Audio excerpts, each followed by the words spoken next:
I would like to start with asking you that how was lockdown for you in terms of the entirety of your schedule, your life in general? Were you in the middle of shoot? Because of course all of us were a part of it.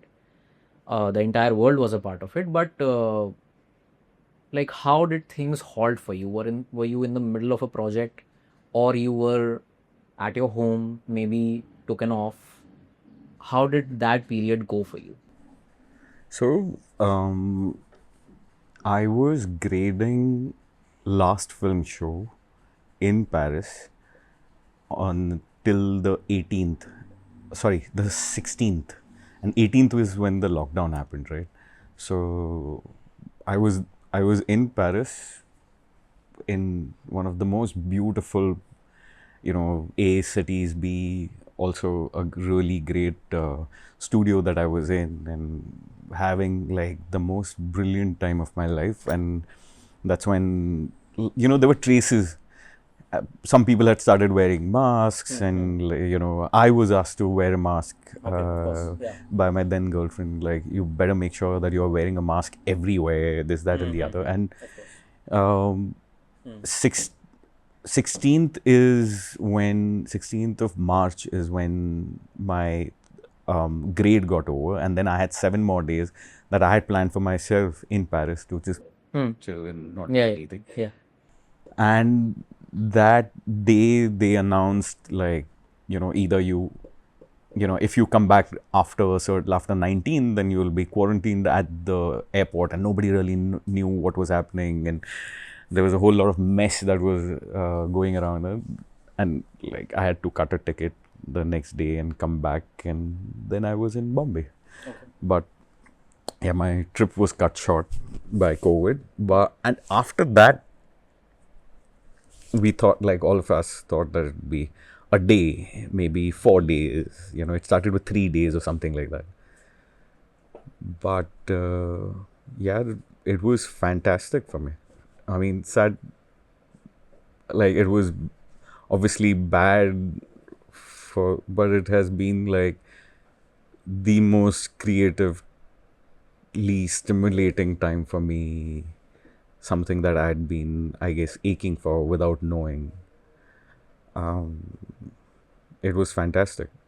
Like, so I'm a bit of,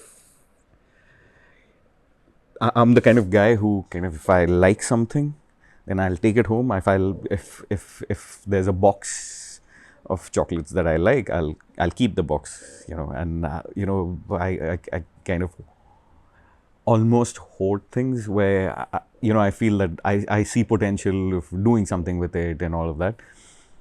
So over the years, I had so many things in the house that I had thought I'll do something with, and never had the time, because either you're constantly shooting or prepping for something and all of that. But here was the lockdown where I had everything that I could ever imagine in the house. All the film that I ever wanted, all the boxes that I ever wanted, all the chemicals to process film that I ever wanted. And The film reel. Okay. yeah, yeah, yeah, Okay. real. Yeah. And all the time in the world. Of course. Yeah. So I would dream of doing something a night before, and the next day I would kind of do still life. I would take pictures almost every day, and read about something that I like, and try something new, make like a camera, pinhole camera, make it and shoot on it, and then process it at home, process the film at home, scan it at home. So all of that was happening. So very it was a very creative time for me. And how did you then how did, not just you, but like, how was that how did that transition happen for the film industry, should I say, for people like you who are part of the filmmaking process itself? So how did that transition from uh, having absolutely no work, being at home, staying protected, and then slowly when things opened up, how did you shift towards working? What were the kind of restrictions? What were the kind of norms that you had to follow? Of course, all of us know, मतलब all of us have read कि अच्छा आपने ये किया वो किया, but I'm getting the opportunity to sit with you. And so how was that transition happening for you? Um, I mean, we tried. What did I do? I did a bunch of commercials to begin with, Okay. which were. I mean, I tried.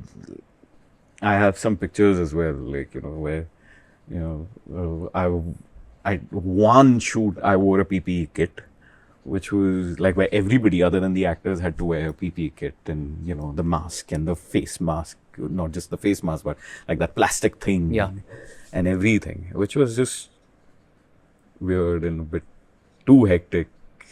But like, I guess what we as humans kind of do is can either get used to it or just ease things out pretty quickly, no matter what situation you are in. You kind of, so we eased out pretty quickly. And what was the first film? I think we did Badhai Do right after, which was in Dehradun. We were still shooting in a like so-called bubble, which obviously wasn't a bubble, but it was, yeah. I mean, we transitioned pretty quickly here. I think Okay. it was annoying to work with a mask, Of and course. you know, I don't know how far can a focus puller be from the camera and the cameraman, and how far can a gaffer be from how far can you be from the actor who's not wearing a mask, those sort of things. But I think we scraped by. So I shot Badhai Do right after. Then there was a wave. Then I shot Monica, My Darling, which was again during and not just after. I think the third wave was no second wave or something like that. Yeah. So it transitioned pretty okay, I think. I'm going to look like this on the paper so that I can just keep the flow, but I'm listening to you. So please Yeah, yeah. don't think that I'm ignoring you. ऐसा कुछ नहीं है. ठीक है? नहीं. हाँ. So yeah. I wanted to understand, since now this term cinematographer, I'm so glad that so many people, who are part of the audience, they talk about it. The cinematography of this film is great.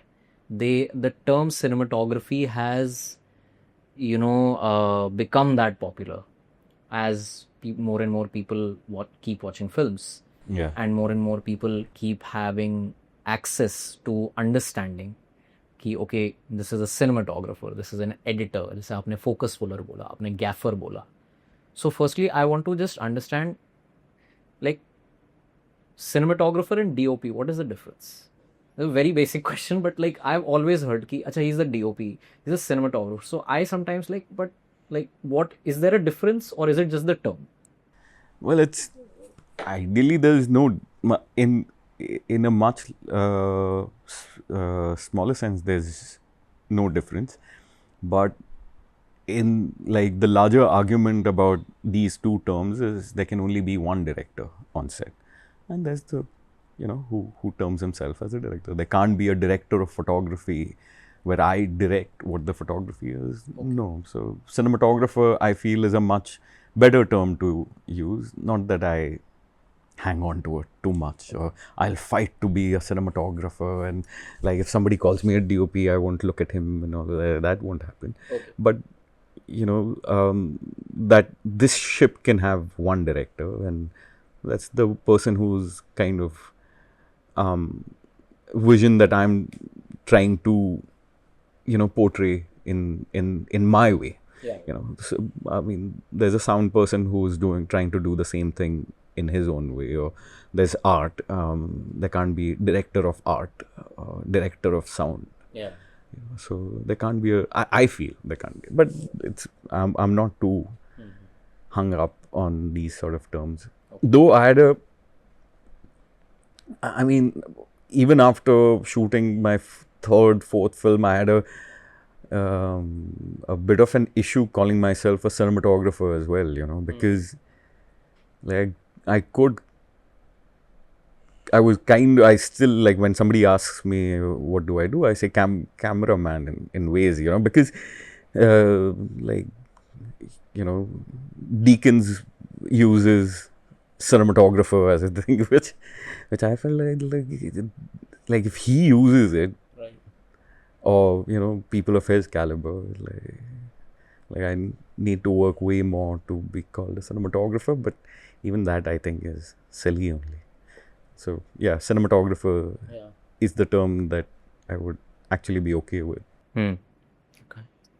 Since we are like cinematography, I'm going to use the term. So, there is this one aspect of cinematography which I have slowly begun to appreciate more and more as I, keep observing it. Because, once you, same is for everyone, like everyone who starts on that observation journey of observing cinema. So, I have started observing the job of the focus puller.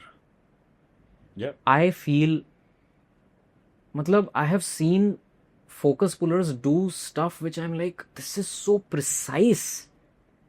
Like, there is this Malayalam film called Mukundan Unni Associates.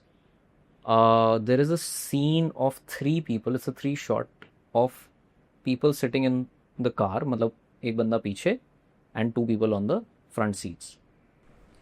Even वहाँ पे the focus puller is doing the job. Yeah. Very subtle, but it is doing the job. Yeah. Absolutely. I mean, it's the focus puller has. I've realized it has to be a kind of person. It's not just every person can't be a focus puller. Is what I feel. You know, like they're they're kind of, you know, cuckoo a bit, because they you know, the difference between like something that is in focus and not in focus is like a couple of millimeters. And you know, where you know the eye is sharp, and like this could be in focus and this is not in focus, you know, in a full frontal sort of a shot. Sure. And you know, to be like mad enough to understand it while looking at the actor from, you know, a weird angle where you're kind of, you know, like right in, nowadays you have a monitor, like the focus pullers have a monitor to kind of, even that's hard enough. But during the days of film, like imagine you're you're constantly looking at the actor, and if he's moved like an inch, you know, it's muscle memory where his hand kind of just goes like. And that those days there was, it wasn't even wireless, so you were right next to the uh, cinematographer kind of pulling focus like this on the lens, which in the days of autofocus is, you know, is such a like I don't know how many people even know of how that was done. It was I I've been extremely fortunate to have worked with some really good focus puller. Like Sajid, who's my focus puller, is just, he's phenomenal. Like this 4 foot something guy, he's like a king of how he pulls focus, you know. Okay. And you know, the when I started off as an last of the last assistants, you know, the first AD on the first AC on, you know, Bobby Sir's set. Bobby Singh is the cinematographer that I started working with. And you know, I remember Rakesh ji, his first AC, saying something which has kind of stayed with me. You know, that, you know, your lighting can be at times, you know, on and off, and it's there or not there, and it's okay. But if the focus is off, it is something that the, you know, the viewer will catch just like that. Having said that, it's also okay to miss focus at times, you know. In And you know, I've had I've enjoyed kind of those kind of shots as well, where there's focus, no focus, or whatever. On my first feature film, there was no focus puller, so I was shooting and pulling my own focus as I'm shooting handheld, and you know, so You're shooting handheld. You are also the also, focus. yeah. Wow. So I mean, you're literally like that on the Yeah. lens, and while you're walking, you're also pulling focus, and you know, that sort of a thing. So no, very important job, very close. Like you'll you'll ask cinematographers, the moment they find a good focus puller, they'll do anything to keep him, you know. For you, that person is Sajid. For me, that person is Sajid. Yeah. Wonderful. I have a phenomenal team who are very close to me, and um, I have a I have a bunch of gaffers that I work with who are really good. But I have my chief, I wouldn't call him my associate cinematographer almost, is Prives, who's a very close friend first, and then like then we also kind of get like we're very close friends, and then imagine getting to work with your close friend and being on set with him every day, and uh, so it's that sort of a relationship. Yeah. Can you talk about your team a little more too, which will also help us to understand the different roles are there? Okay. Yeah. So right after me, there's my associate cinematographer or my first AC per se, who is Prives. Now, Prives, we met when both of us were assisting together. So we have that sort of a history.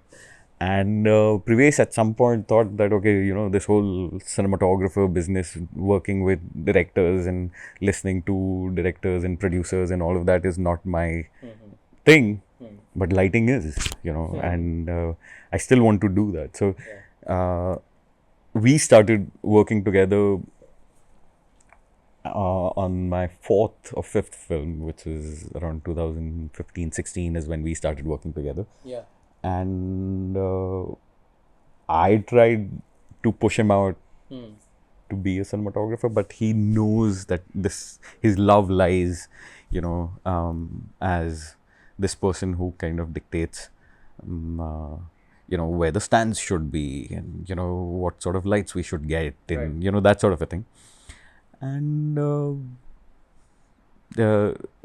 it's imagine like a great pair of second eyes who, like, because he's a very close friend, he could get up and say, Swapnil, ये fuck all lag raha hai. Today we didn't nail it, or so he has that thing. It's not just him, like anybody on my set in my team can come and tell me that, okay, today we missed it, or it's looking good or not good or whatever, and half of my energy goes into impressing Prives, to begin with. So it's like having a great pair of second eyes who will truthfully tell me that, okay, something is working and something's not. So that's Prives. Then comes a gaffer. I've had the pleasure of working with some amazing gaffers, Mansoor, Ganesh, a bunch of two of them. So gaffer is the guy who kind of coordinates the lighting team for me.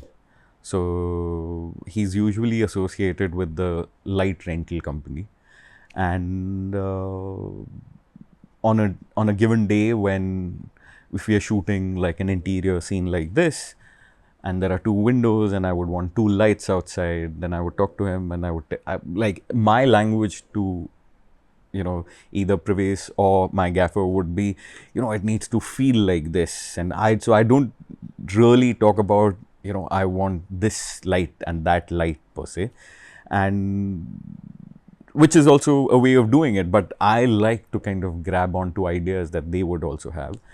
So I don't dictate lights per se. I let them suggest what sort of lights they would use, and according to that, what sort of Jenny should come, and that sort of scenario. How would you logistically, if there's like, what do you need outside? If whether you need like a crane, or you need a rostrum, or you need something like that to put the lights on. Like, if it's getting boring, you can tell me. So It's never. It's not going to be boring at all. So there's that side of it, which is kind of taken care. Like, all of this is the beauty of having a great team.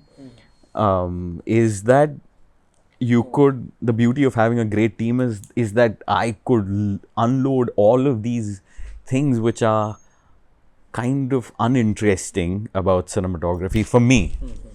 Like, I don't want to know what sort of, though one should, and if I'm forced to it, then I would get into what sort of Jenny and what sort of lights and all that. I'm interested in creating that sort of feel and all of that. So if I want to be that person who can completely immerse myself artistically Right.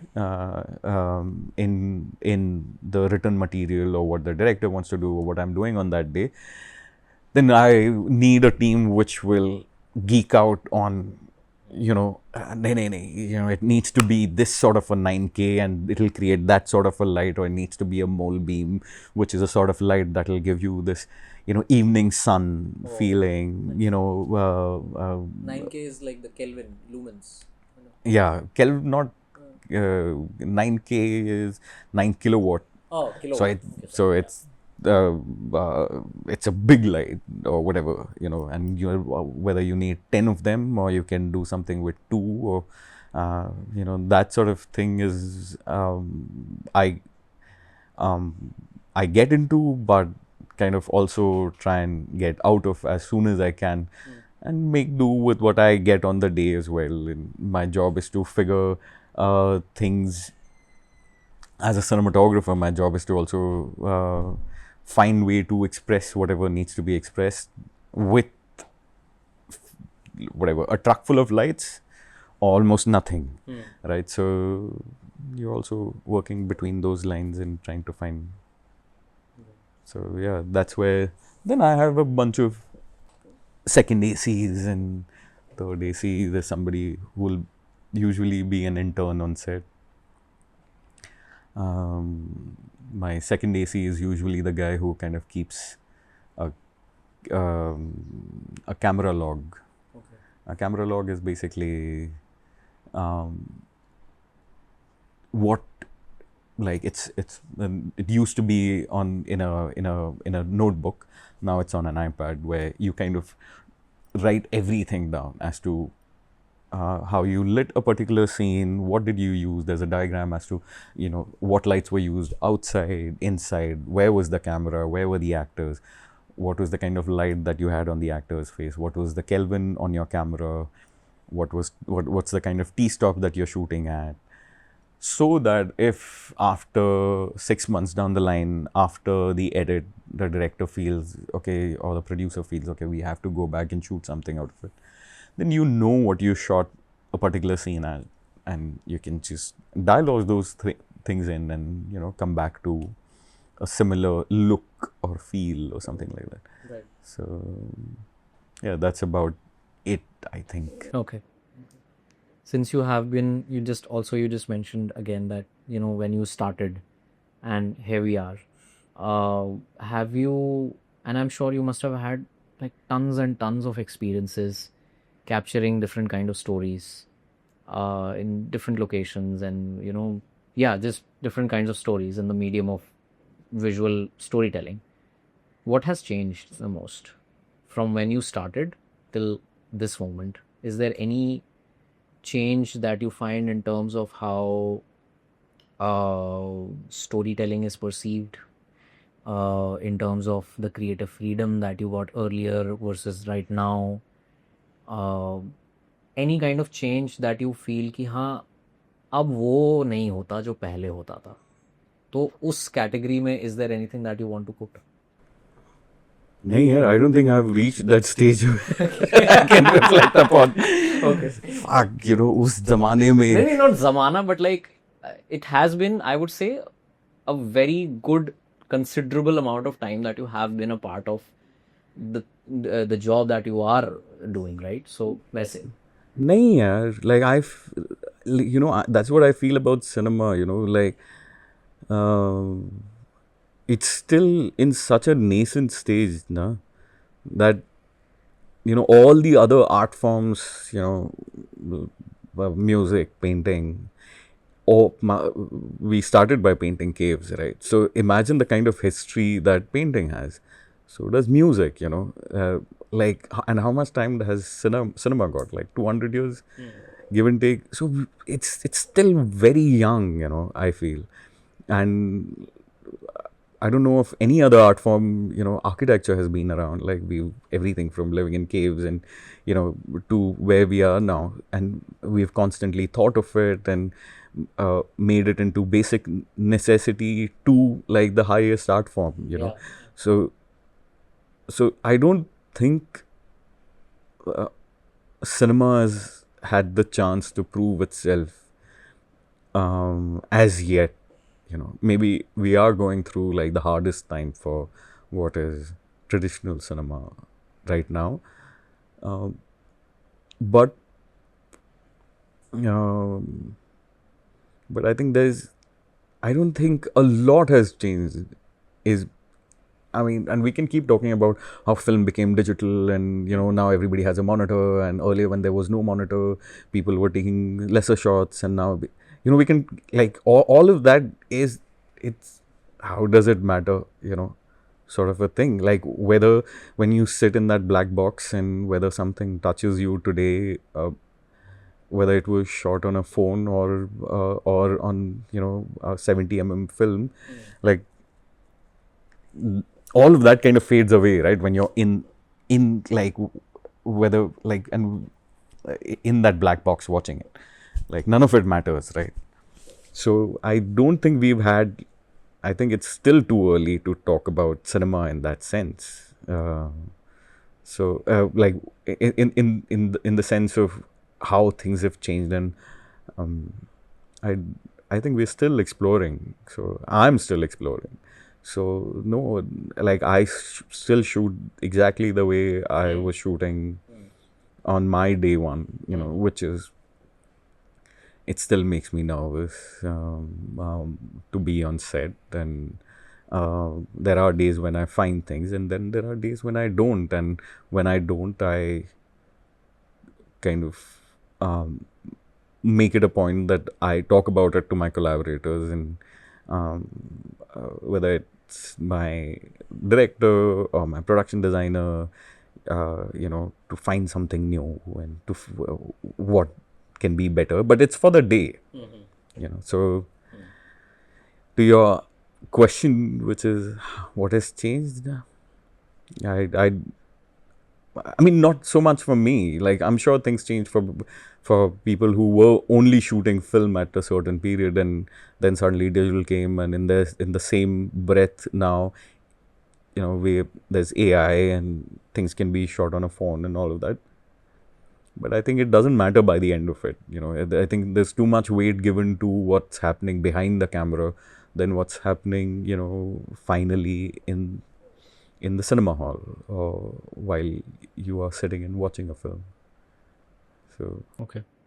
In terms of like, what I also wanted to ask with the help of this question is that are there any sort of uh, restraints or restrictions that you see now which were earlier not there that much, because now the audience has changed? The change, when I say the consumption patterns of the audience have changed, now the size of the screen has changed. yeah, We have screens which are as small as 6 inches to 70 inches in just height.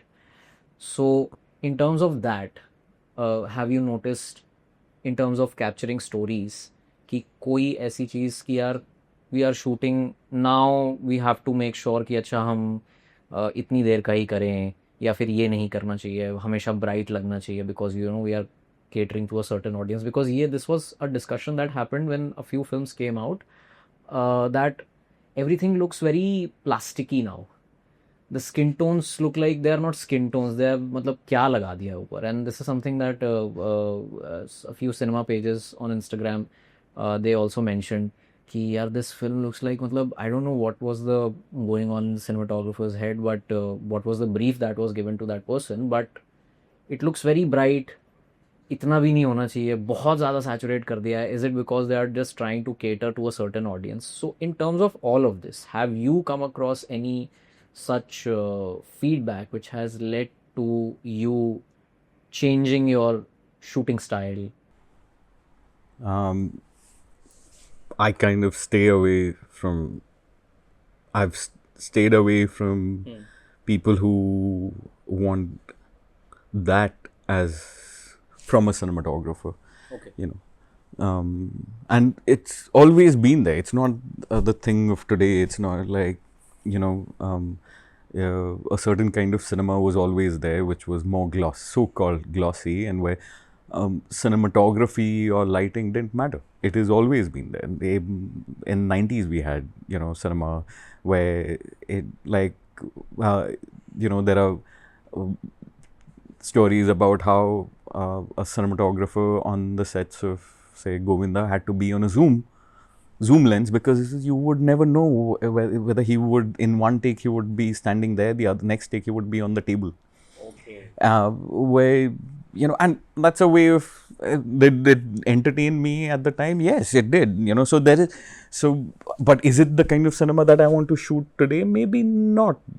So it completely depends on, what sort of, what sort of cinema or cinema people that you attract and you want to be a part of, where these sort of questions arise. But never I've been extremely lucky, I would say, to be a part of like films where they have valued cinema more than just something being glossy.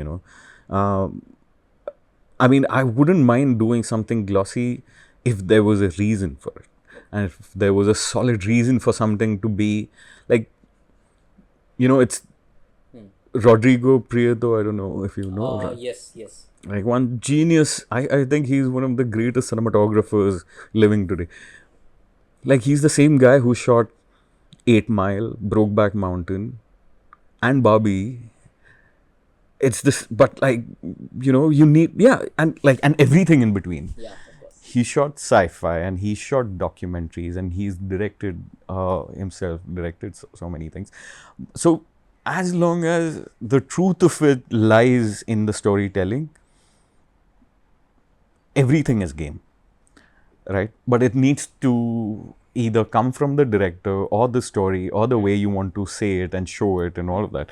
So I'm not against gloss at all, as long as it's kind of true to what, you know what the story is, or not just the story, but as long as it's true to how the director wants to show it.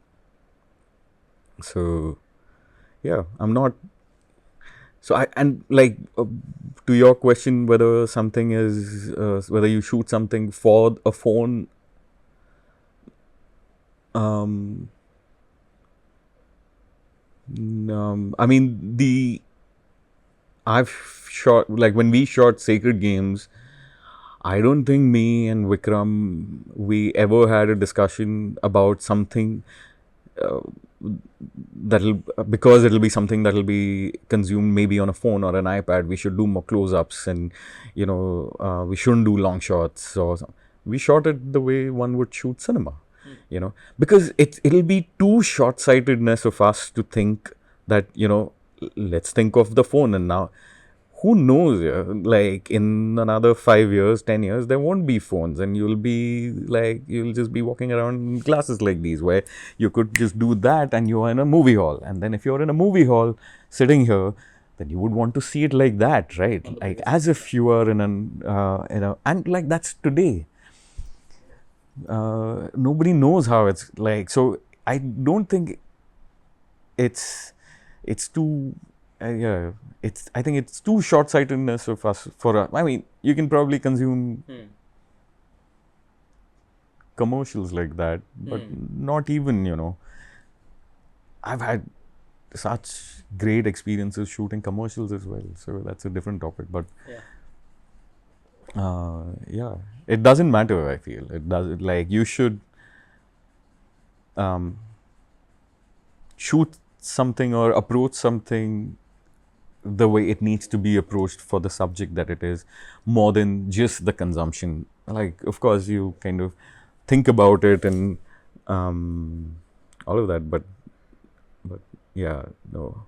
I mean, I would think of everything to be seen on a big screen and all that. Yeah, right, of course. And what you said, I think it's also because from what I feel is that cinematography, like whatever is being captured on camera, has a lot of intent. It has, matlab, if there is a way, like there is a reason why in the opening of Newton, when we have that scene of that shot of the house. There is the window, there is the staircase, light chali jati hai, and Rajkumar is like, "Arey, oh, light chali gayi ye wo," but you're not moving the camera. You could have shifted to the stair, फिर आप ऐसे वो करके pan या जो भी उधर आप विंडो पे, बट आपने स्टैटिक रखा है.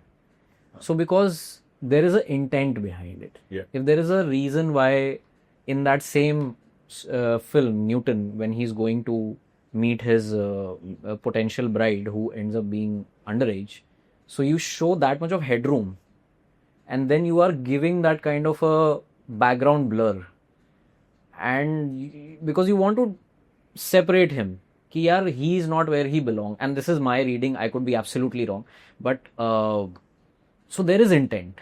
Yeah. Intention matters. Yeah. No, absolutely. And it's not like, I wouldn't say it just comes from me. It comes because it's such a collaborative art form, cinema. Yeah. Like it's the credit for not moving the camera also goes to Amit, who's sitting there at the monitor and has the guts to say, okay, no, we will just hold on to it. And we will let it run longer. Right. We give this sort of extra headroom, sort of a space. And, even though we did discuss a whole lot, those sort of things we did not really discuss. Those are the kind of things that I would hope that the director hires me for. Like see, I'm not my language is images. My language is probably not words. So I can't at the reading or while discussing, and people do that, and it's just not my thing. So a whole lot of things happen on set, and I'm kind of testing waters in the first couple of days, where I'm trying and pushing it and seeing where, if Amit likes it or Vasan likes it or not, or Nalan likes it or not, and then according to that, I'm kind of tapping my camera to all lights and seeing where it goes. And hopefully they've hired me because I bring something to the table, and not just somebody who can put a camera and light a bunch of actors and make it look pretty. Yeah. So yeah, absolutely. And yeah, it's nice you observe that, because on the day, I still remember, these things kind of happen instinctively, and we did discuss a whole lot about movement on Newton, but these sort of things, it was such a lovely script, it was, and we just went out and translated the script. Yeah. Wow, and doing it. Right. I got remembered of a film which I'll talk to you about, and you should take out the time to watch it. It's a Kannada movie, and what they have done is, I would say, spectacular with terms of cinematography. We'll talk about it. You should definitely watch it. It's on Z5. But I would love to know about your childhood. I would love to understand, because you are capturing moving images, but you are capturing images. So I would love to understand, how did photography entered your life? And I know that you are a huge Hasselblad fan, and you love black and white, and so one can clearly see that zeal for photography. So I would love to understand how, what was that point in your life? Did it happen early on that you got fascinated by cameras, or did it happen later in your life when maybe you were doing something else, but then photography was always there on your side, and then you thought, no, I want this to be on the front seat, and then you ended up making a life for yourself where you get to do this full time and not just pay your bills, but live the kind of life that you want to live. So how did it all happen for you?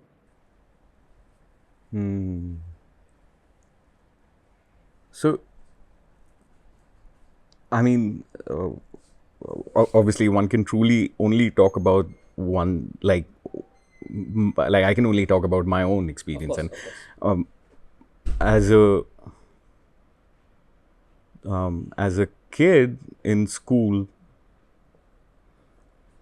I've always said that I wasn't so bright in my school. I wasn't like the bright child, or I wasn't a I wasn't a good student, is what I used to say. Mm.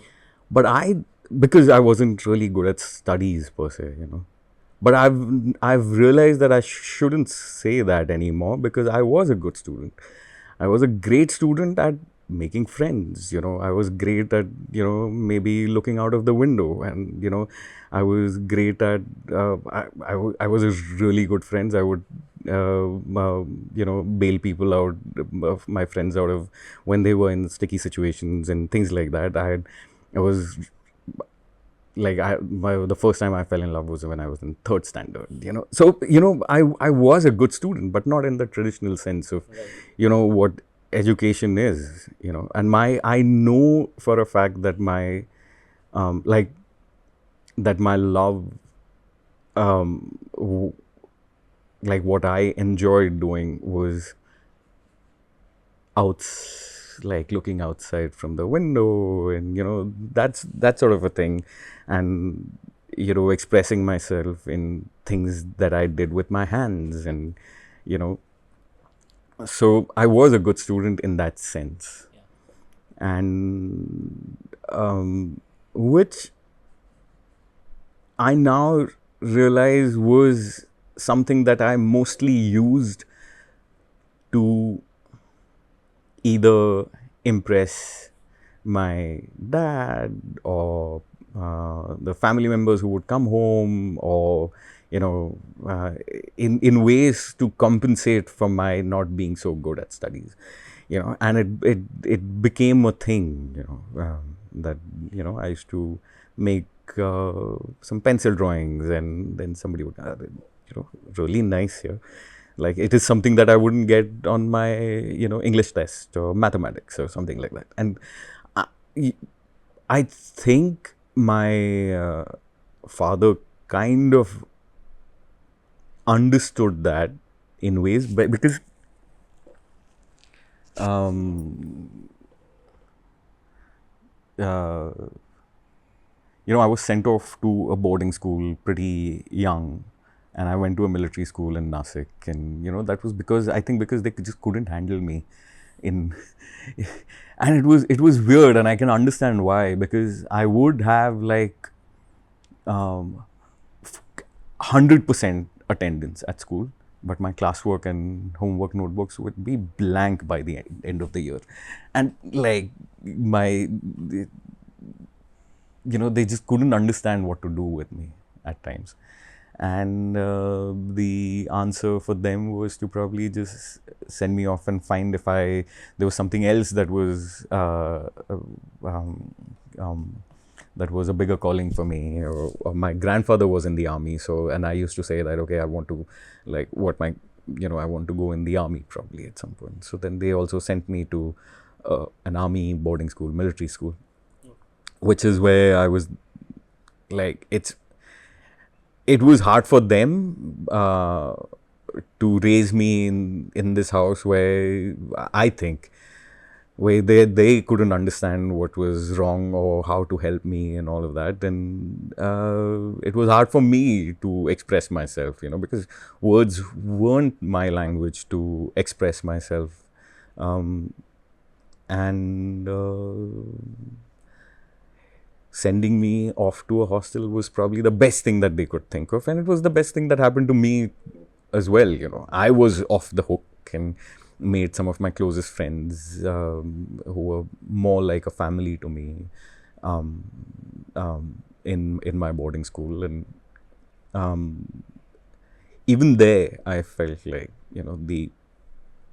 I made like some of my closest friends there. And I think photography was there even then, even without camera, or camera that a friend of mine had, and all of that. I would be the guy who would be given the camera at times. So Um, so yeah, that was early life.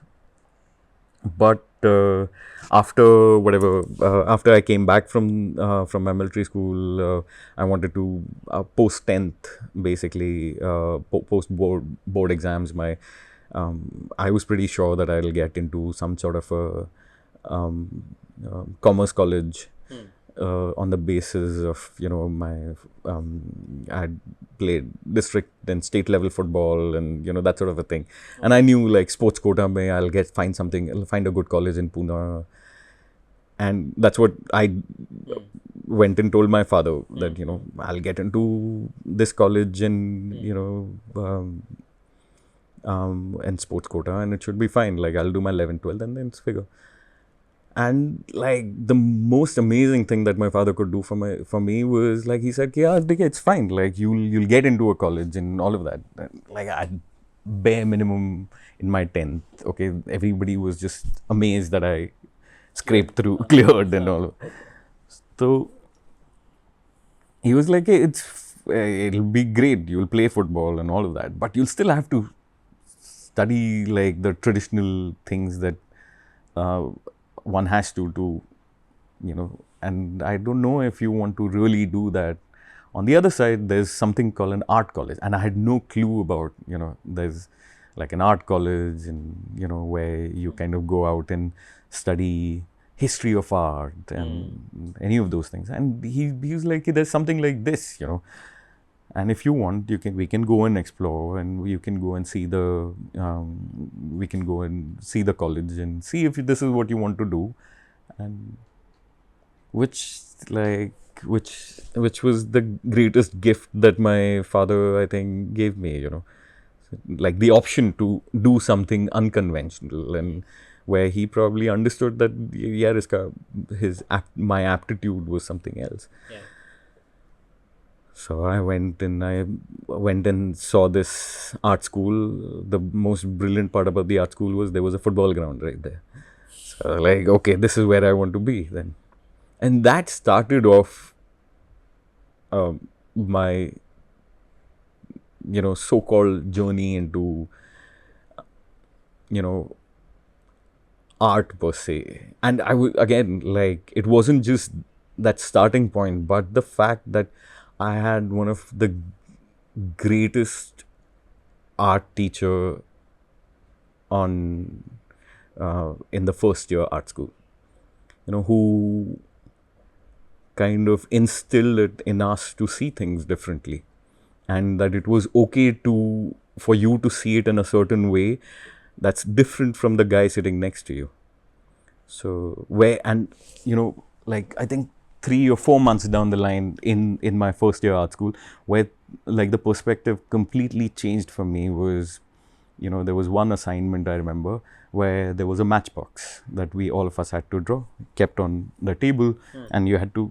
So everybody was getting the perspective correct, and the if it like the graphic on it correct, and you had to draw that, and one matchstick outside, and this, and there were kids who were drawing it like as with a scale and everything, and I was trying really hard, and failing at it, and it wasn't great. I wasn't even good at really painting it, or filling in the colors properly and all that. And he came and he saw it once and twice, and then once I was done and it wasn't all that great, and I was trying hard to make it look like what I saw, he came and he said something that has kind of stayed with me till date, and something that I kind of carry in everything that I do as well, where he said, you would he said this in Marathi, where he said ki तुला जसं दिसतंय तसं काढतोय, which means that you're trying to draw it the way you see it. Now draw it the way you feel it. So आता तुला वाटतंय तसं काढ, which means ki you draw it the way you feel. And the difference between those two things is everything for me, right? So why does that individual voice of me suddenly somebody said that it's important for you to look at that, and that is important. That is important for others to see as well. You know, so it's important to begin with for me to realize that okay, the way I see it is special, and that might have value, even if it's for nobody else. But for me, it has value, and I feel that's what like a director also would hire me for as a cinematographer. You know, like for the voice that I bring in. You know, I'm probably not as, like, I would just say now different. And that's the reason why uh, one would hire me over somebody else, or somebody else over me, is what I bring to the table, and that uniqueness only comes from staying true to, you know, how you feel like drawing a matchbox versus, you trying really hard to kind of making it. Yeah, so that's how it started. Like that's probably the greatest lesson, that 5 years of art school, the greatest lesson was in the first 3 months, and then I kind of stuck to it. It stayed with me, and ever since I've been trying to draw a matchbox the way I feel and not the way I see, only. Yeah. And how did photography enter into the picture? So my father had a color lab, So he also went to an art school, and I didn't. He never made a big thing out of art, but it was always around. Great music, like really good music, was always in the house. Okay. And because he had a color lab, there were photographers. His friends were photographers and graphic designers, and so that sort of thing was always around, without underlining any of that. My father would make an akash kandil on Diwali, and nobody in my colony had one, which was handmade.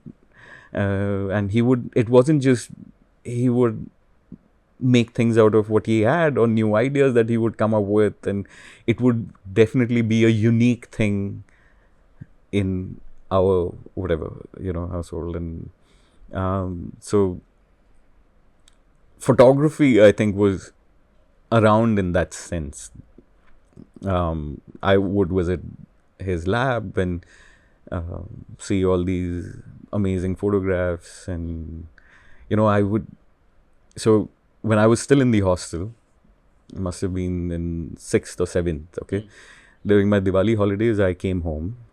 And I went to the lab because for some puja or something. And then I saw these test prints, like a whole bunch of test prints of, these amazing butterflies and snakes and, these things that I'm sure some really good photographer had done. And there was like a good 20, 30 of these test prints around. And then I asked my dad if I could keep them. And he said yes. So I took them back to Nasik, my hostel. And I sold those prints for 10 rupees each. So yeah, that's how I also made some money of the side in my hostel, but got caught and was beaten by the prof, by my. But so that's, in that sense, photography was always. And it would be a big deal if he liked something, if I've taken a picture on my school trip, and then suddenly, if he made a 8x10 print out of it, it would mean that okay, he's liked it or something like that. So, in that sense, photography was around. Though I truly got into it, I think in 2005, my 4 or 5, second last year of my art school, where one has to take an elective, and mine was photography. He like I bought like a second-hand FM10 sort of a small camera, and it became my life. Taking pictures and walking around, and for the longest time I thought that I'll be a National Geographic photographer, where I would travel all over the world, and that became so and traveling was something that I always wanted to do. So that became attractive until like the last year where I discovered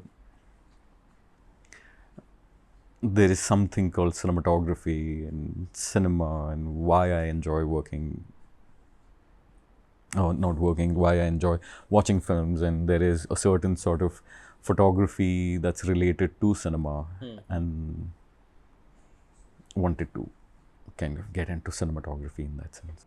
Right. This reminds me of the opening of the movie 96. Have you watched that film? It's 96, no? Yeah, it stars Vijay Sethupathi and he's a photographer. And he's a wildlife photographer, and it's a song, it's a beautiful song. And it just starts with him, the film starts with him capturing and doing his stuff. So yeah, I felt like I'm into that song, and I'm seeing you actually in your. Have you seen Kieślowski's Camera Buff? I am so sorry, I haven't watched any of Kieślowski's, and I have to. मतलब No, it's a Three thing Colors भी that- नहीं देखी है मैंने. And yes, Camera Buff I've heard. Yes. Yeah, that's what. Yeah, it's just. Yeah, it's a tragedy, the film, but like it's. I think I like the. I think it's been captured so beautifully. It ruins this man's life, you know, camera, but it's just phenomenal. Like, it's commitment to the art form, and yeah. But he's talking more about a director wanting to tell a certain kind of story, who just falls for cinema, you know.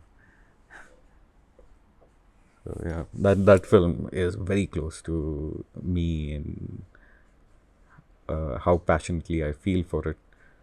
But on a very personal level, like it doesn't need to be like I don't act like it, but Right, of course. You, when you were telling me all about this, so you also reminded me of something that I have spoken in length with Devashish and Anukampa, and this is something that I keep coming back to it. Kind of becomes repetitive, but I just keep coming back to it. And since you are someone, I think your job is to observe and capture. So the entire point of observing life itself. Let's say you did that assignment of, drawing that matchbox, and then you got the biggest learning of your life, that you draw it the way you feel, not the way you see it, the way you feel about it. So I guess the way you observe life, the way you look at a certain thing, that builds your perspective, and that is what makes you the kind of photographer or cinematographer you are. Because जैसे हम कहते हैं ना कि यार Roger Deakins can only capture मतलब every cinematographer has a particular style. yeah, Because that's how they observe things. yeah, You can say, yeah, that's how they observe things. yeah. Right. So I believe observation is something that मैं यही बात कर रहा था कि we don't observe life, we have stopped observing the small mundane things, because now we have screen on our hands. I see people walking, they are using their phones all the time. They walk like this. Now they don't walk like this, they walk like this. Yeah. And I know ये थोड़ा सा अलग वो हो गया, but नहीं. like right now people I can't even say. I would have. It would be a great day for me to say they, but I mean I've become like that, you know, and I hate it, you know. Like I think all of us have fallen for it. Then I would love, like that would be an upgrade for me, a true upgrade where I can degrade my phone in ways, you know, where I could live without. I mean, you don't have to be like I don't want to be extremist about any of these things, you know, but like to moderate things. And like I used to smoke 2 packs of cigarettes, rather in a day, which is, and now I don't smoke at all. But like the perfect thing would be 2 cigarettes a day.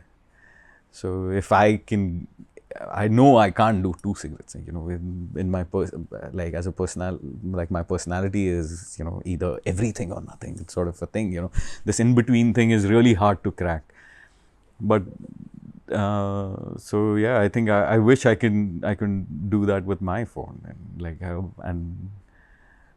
I think I'm still like every time I catch myself doing that, like while traveling or something like that, or like it's more interesting outdoors anyways. I try and keep my phone down and all of that. I try, maybe fail a whole lot of times, but I know what you mean. Like, Yeah. sorry. No, yeah, it's absolutely like what I concur with what you are saying, and that's what I wanted to understand. Like for you, what is the importance of observing life in general? Because it's, I mean, yeah, I'm using the word job, but it is what you do. And someone recently told me this key, aap, you might not identify with your work, but your work makes you an identifiable person. आपका काम आपको एक पहचान देता है. So, and this is your, like your work has, built that identity for you, which is very much connected with, I'm guessing, the way you observe life in general. And I just saw you were sitting here and you just took out your camera and you just clicked a picture. Now, sure, you might have clicked a picture very casually, but there is an intent. There is that fascination of capturing that frame. And that comes from how you are curious, how you are curious about observing. Yeah. Yeah. No. And I mean, it's the most. no answer is a boring answer. I'm just Yeah, yeah, yeah. No, no. I'm saying it's isn't it like the most. For me, it's the most fascinating thing to, like, it is something that I can carry everywhere. You know, my pair of eyes here. You know, no matter what situation I am, whether I'm sitting with you here or in a rickshaw or, you know, wherever I am. I I I I don't know. That's the I would say that's the only thing that I know. Like, you know, I know how, like, or I don't even know if I know is the right answer. Or I truly enjoy watching, you know, and thankfully some 200 years ago somebody came up with a way of, you know, that you can now watch and record. You know, you can take a picture, keep it, go back, see it, see if you like the colors and what did you like about it, what was your experience, and like uh, it's never satisfactory. Like when I come back from a trip and I've taken like a whole bunch of pictures and I've tried to capture everything, and it is always, I've always been like disappointed, you know, with because I couldn't capture everything that I felt. You know, of course, there were pictures of things that I saw, but there's still pictures that I saw.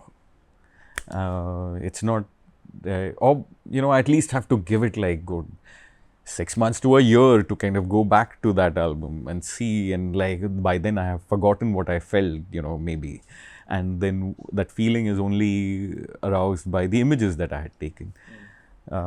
So, but yeah, I mean, it's the like I feel I was extremely lucky to have stumbled onto so many nice things that that have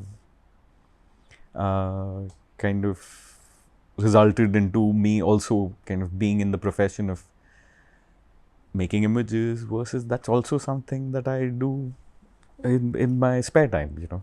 So very lucky to have. Yeah. Do you really feel that luck plays a big role, especially in your line of work? Because I was watching this interview of yours in Marathi. The only Marathi I know is me mala Marathi yet nahi. But you mentioned something about how things kept happening one at a time, one at a time, like you met someone who knew someone who knew someone. Yeah. कि मतलब आप किसी से मिले and who needed someone, and then things kept happening for you. So do you believe that luck plays a huge role? I'm not sure. I'm not sure if it's called luck or I don't know.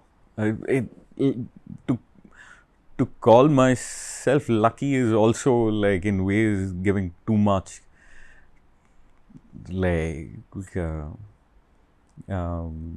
importance to what happened to me. Yeah, I mean, it did happen that but I know that it was my intent that also fueled it. My intent, like I couldn't help, but even when I was like in the advertising agency, being a graphic designer, I would like it was the only place where I had internet and a computer. So I would stay at night and watch films, and in during the day do my design assignments and everything. And when you do that over a period of 6 months, 1 year, and people around you who become your friends, they observe and they're like, "कि यार तेरा दिल तो उधर लग रहा है ना." Like, so then why don't like that's how like my the creative director that I was working with, he was like, "Yeah, I can see that this is what where your heart lies. So I know a cinematographer. Why don't you go meet him?" That turned out to be Bobby Singh, and it was I would have never had the heart or the guts to go out and say it out loud to somebody else. Okay, I know this is what I want to be and this is what I want to do. Uh, I had tried applying to FTI like 2 years back to back, couldn't get through. All of that was happening. So he could Abhijit, my creative director, then he said, "Tu jaake mil to le and see what he has to say." And as this luck would so-called have it, he was like, "ठीक है, aaja, don't let go of your job, but come for 15 days, take a chutti, come for 15 days." And because it was my creative director who would give like, ठीक है, unpaid, but like a 15 days chutti to kind of explore what you want to do, Which itself is great. which was brilliant. Yeah. So I went in, like I went on his set. It was the first, maybe the second time that I was on a set. And I felt at home. Like everything was fascinating and I was doing in those 15 days, I know I did everyone's job, and because I didn't know where that line was drawn, where production design started and where costume started and where did cinematography start and end, what was lighting. And so I was doing everything. So that my interest of being on set kind of also helped me in terms of the fact that then Bobby sir said that, "Okay, like if you know you want to do this, I can see you're interested." Then I said, "Yes, I'll quit tomorrow." you know so he was like, whatever, a month down the line I quit my job and came on set and started working as the last of the assistants and running around and doing everything possible. And yes, those were days when you didn't get a lot of money. You were staying at this was a pretty decently paying job for my age, advertising. And from there it was almost nothing as your per day, or you would just get conveyance is what you come and go, and that sort of money. But it was the greatest thing that could have happened to me. I had by then, thankfully, in Bombay, I had made friends in my advertising 2-year advertising career, where they were like, all of them were so sweet enough to, somebody would offer their kitchen for me to sleep in, somebody would offer something else. A friend, very close friend of mine from advertising, Binu, she offered her house, like that, a house that they had moved out of. So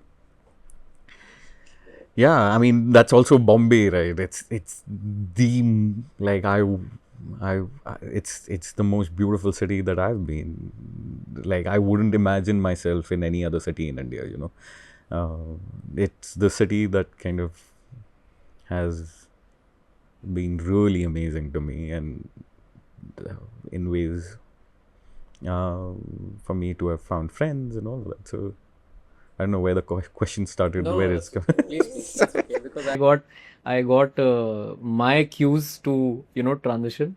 So you want to take a break? Are we good? Okay, wonderful. We good? Okay. So, firstly, I would love to know that since you just mentioned that you started watching films when you were there because you had internet access. So, I would love to understand because I guess everyone who works in the cinematic medium has that one film, that one story which just creates that moment of epiphany that okay, this is cinema for me.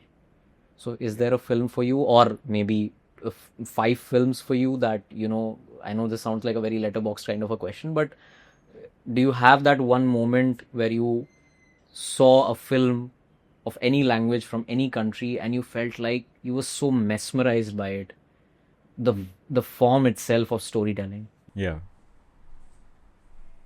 I think it was, of course, like cinema had done that to me.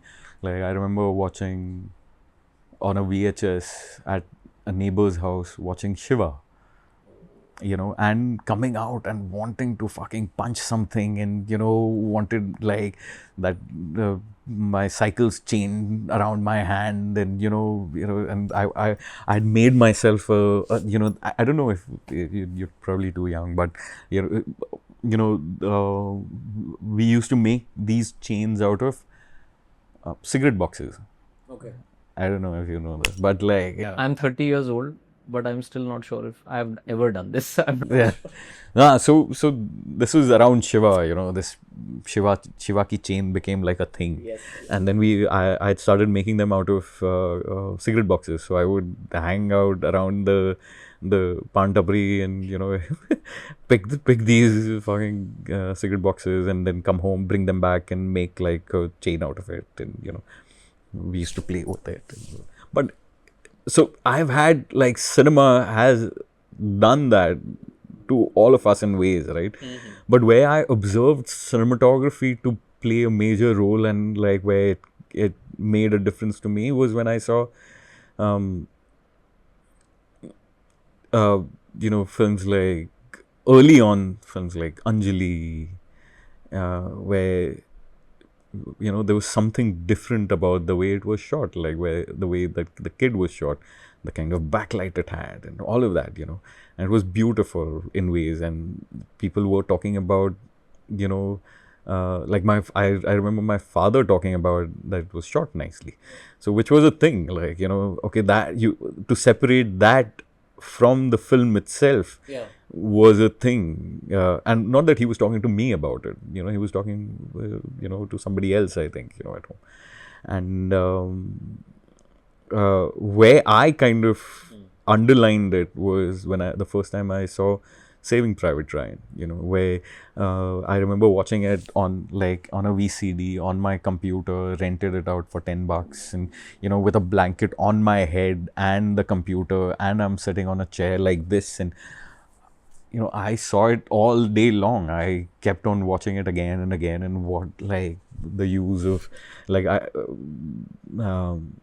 sound in it, and how the camera went underwater and came above, and it that would be the film where I was like, I want to know how this is done. Like, they are using a camera, and there is, I'm sure, a person who's doing this, and there's something called cinematography, and I want to learn how to do this, and if I can, it just felt like the biggest dream, Yeah. and the most I wouldn't say impossible thing, but ever since that, I knew I'll be a cinematographer. It became an aspiration for you. Yeah, not just an aspiration. I knew that I knew I'll become a cinematographer one way or the other. Whether I go to even if I go to FTI, or some AFI is another place I really wanted to go, and I did like 2 interviews, and the interviews had gone really well, but it was just too fucking expensive, to like to even think of asking my father or whatever. Like it was unimaginable. So, but through all of that, I knew that, yeah, I mean, there's no two ways about the fact that I'll be a cinematographer. And cinema also inspired all of that. Like when you see $1 Million Baby, you feel like you're that person who's trying to achieve the impossible, and like it's, or when you see 8 Mile, or things like that. So fuck, मेरा references ऐसा अंग्रेजी movie है. अरे कोई दिक्कत नहीं है. Shiva is not Angrezi. It's okay. Yeah. But have you ever like I'm really not aware of this, so please forgive me. But have you ever worked with RGV, or you want to work? I've not worked with him. Okay. But yeah, you know what? Like I've realized that all these brilliant people that you've seen their cinema and have been amazed by, and their work has inspired you. And there's no need to just go very close to them as well. I'm not sure if I want to today shoot RGV's next film, and be amazed by the personality more than, I want to work today. I want to work with directors that I can truly have a conversation with. And it's hard for me anyways to, express myself using words. And, there needs to be some sort of equal footing that one needs to have, like as a cinematographer. Like I don't want to, be in awe of the director that I'm working with. I want to have a conversation about, what I like and what he likes, and how we can achieve, what's right for the film as well. And so probably not that he's calling me, but like I'm not sure if I want to be shooting RGV's next film or something. Though like everything here, Satya and fuck, like Sarkar, and what, like even like the later films, they're so fucking daring. Like that guy is just insane. If I feel that it's just that he should have hired like a right cinematographer for I don't know, the last 2 films or something, and listen to the cinematographer as well. There is this one RGV film that I feel not very many people talk about. That's Rakcharit. Rakcharit, you should watch Rakcharit. It's a very intense movie. Very, like, from the sound of the voiceover that comes till, it's a very intense film. And yeah, the themes might not resonate surely.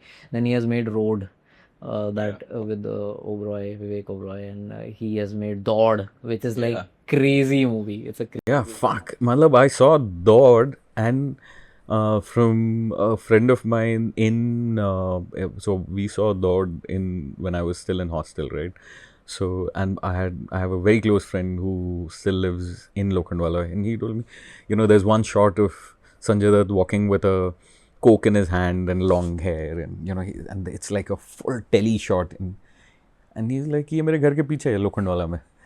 And I was like, how can that even be? That like where like, and like I'd never been to Bombay. And I was so fascinated by this city even then. Like it can be something that one shoots in their backyard. Right. And it was, I think, this back road, Lokhandwala back road. Okay. I've always been fascinated by this city, and the funniest thing was the first time I came to Bombay was to meet a friend of mine from hostel who lives here, and I came to meet him. I still had to. I was still in college, like first year, or I'd just done my 10th or something like that. And I took a bus and I came to Dadar, and my friend came to pick me up at Dadar. But that bus ride, the guy sitting next to me between Chembur to Dadar, he showed me Amitabh Bachchan's house, which obviously wasn't his house. I was completely, I was like, "Acha?" And some more houses, when he understood that ye bakra pehli baar aa raha hai Bombay. So That fascination is always there yeah. of looking at the houses. Yeah, definitely. I want to talk about your work and certain aspects of your work that I would love to understand from you, on based on the projects that you have done. So I want to talk about Sacred Games first. Sacred Games, yes, it has very evidently, like, it has such great cinematography, it has such great amazing color grade, like the way it has demarcated characters using colors. There is yellow, there is green, there is red when required. That brawl in the jail, it color matlab, it turns into red completely. That's Sylvester, by the way. Like, he was such an amazing partner to have. So sorry, you finished. No, no, I no, think. please continue. No, so Sacred Games is kind of divided in two sections. Season one, at least, like where there was, there was Saif's part, which happens now and today, Yeah. and then there is Nawaz's part, which is like a flashback, right?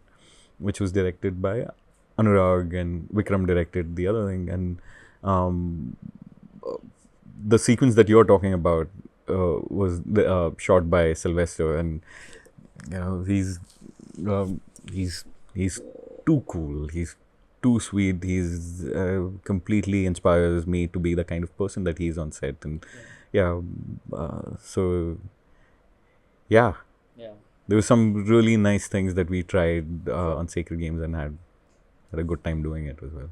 You want to give an example of that? Because I'll come with my question, but you want to give an example of things that you thought ki haan, we want to do this, and we ultimately you ended up doing. So, I mean, it was the first time we were um, shooting something for a platform, and not just me or Sylvester. Or before Sylvester, there was Asim Bajaj who was shooting with Anurag, and for some reasons, I think date issues or something, Sylvester took over.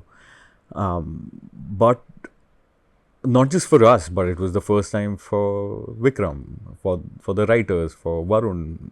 It was the first time for all of us, and how I'd never imagined shooting a narrative which was divided in two ways and directed by two people and shot by two people. You always imagine, okay, how will I look at it and what will I? But thankfully, there was a clear divide in the narrative. So it could be shot by two different people, and you could intercut it, and it's okay for it to look different or same, or of had for it to have a similar feel or not. So finding ways to for something to feel, for these two storylines to feel different, was an interesting uh, thing to crack, and where I felt that usually what the norm for the time was that whenever you wanted to shoot a flash, or I had done it, like in my earlier film Zuban, where for a flashback I had shot on these old anamorphic lenses, and the current story was shot on like a nicer, crisper lenses, and the modern age lenses, and which just felt like the right thing to do for that. But for Sacred Games, I thought that it might just be cool to kind of flip it on its head and, shoot the today of Sartaj and the Steph's part to shoot that on these really old beat up anamorphic lenses, and get his mental state and what he's going through that, and for the past to be shot on like these nice crisp spherical lenses, the modern age lenses, and it did kind of work. It worked for us. I learned so much, and uh, it was phenomenal to work with Vikram, and he's like the proper DP's director, you know, like you can, like the way I can geek out with another cinematographer or a photographer, I can completely geek out with him and like talk about images only, but like he's phenomenal at what he does, and uh, you know, you can talk about these things and make nothing out of it, you know, like okay, all of this is fine, but we still think about why the character needs it, you know, why do you want to track, and why do you want to go handheld or on a Steadicam, you know, so which was, and like again, like I had loved Lotera and I had loved Udan, and Udan in fact felt so close to me because it was again in a hostel and I was in a hostel, and you know, so I'd seen it then and felt like, you know, it's me and my friends as well, and so many of us feel like that about cinema. So working with him just was too good, too phenomenal, too. And then second season was with Neeraj, which was again phenomenal. So, yeah, we tried a lot of things, I feel, you know, and it's also um, my approach towards lighting for Sacred Games. Um, I mean, now I can call it an approach. I think then it was we were trying to do the best. I was trying to do the best I can, you know, with whatever I had, the time that I had. Yeah. We were shooting a whole lot in a day, so I would also use my phone to light the actors, and you know, just hold on my phone like this to put some light on Saif as he's going mad over the phone or something like that, you know. So yeah, we shot it like cinema. We didn't think we were shooting it for a smaller screen. Again, coming back to, you know, this whole thing of shooting for the screen, for the particular smaller screen per se. I don't think we ever spoke about in that language. We spoke about the narrative in terms of, you know, whether the character needs it or not, or you know, what feels correct for the story. Right. You just mentioned so many things, and I'm like, okay, all of this is coming together great, because this is everything that I want to talk about, but we just have like 50 minutes. So let's, yeah, fingers crossed. Uh, in You Sacred said 50 minutes, 50. 50, we have 50 minutes. Okay. So, first of all, like, of course, Sacred Games became a huge thing for all of us, because we were like, we've actually never seen anything like this happen in India. And of course, Netflix was you know, enabled that project. And Sacred Games also did something which we had never imagined, and that is the depiction of nudity on screen. Nudity. Yeah. Okay. Sacred Games, because I had never seen nudity being depicted matlab, in such an open manner in a narrative in Indian cinema. ऐसा मैं बोल सकता हूँ. There might be a lot of more depictions in the past. Yeah. But the moment I think of Sacred Games, along with the great work, the great storytelling that has been done, it's like Sacred Games also took that liberty of depicting nudity as needed in the story. Like there is that scene when Cuckoo is, you know, having in that argument, and she lashes out on Gaitonde. क्या देखना है तेरे को, and ये वो. And Sacred Games, that's why became a revelation, in my opinion. And I would love to understand from you that you as a cinematographer, in moments like these, I'm going to take this example, that you are not just capturing the director's vision, you are also capturing the actor's vulnerability while performing the craft. So how, as a cinematographer, do you navigate a scene like this where the actor has to literally, you know, show off his or her or their body as needed in the story, of course, and there are not just one but multiple depictions of nudity in sacred games. So in general, I would love to understand that how, because I understand that there is a certain space that a director provides to the actor in order to perform that scene. Sure, there can be retakes or whatever, but how as a cinematographer how is your presence, how do you keep your presence in that moment where you have to shoot something which is very private, but it is also going to be seen by a lot of. So that particular scene, like, I'm not that was shot by Sylvester. Okay. So but I know what you mean, and the like,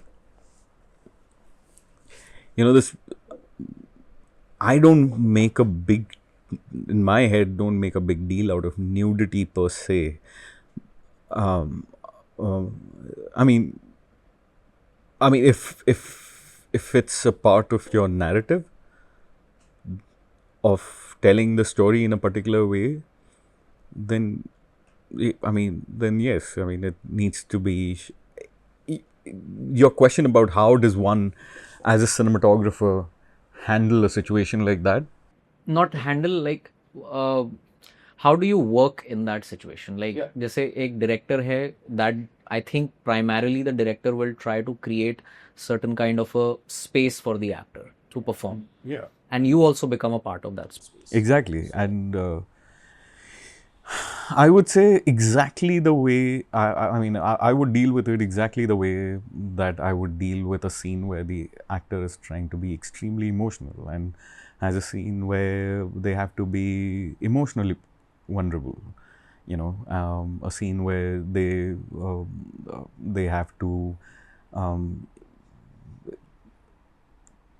where they're emotionally down, or that they, like, the scene requires them to cry, or you know like, where the actor has to reach out within themselves to expose themselves emotionally.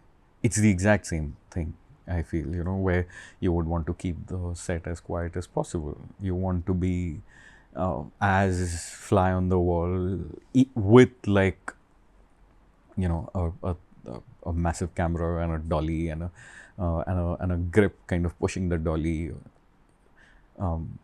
Even through all of that, there are ways to disappear, and you have you have to find ways. I speak to my team about, way before a scene like this is shot. You make sure that everybody knows the severity of it, and how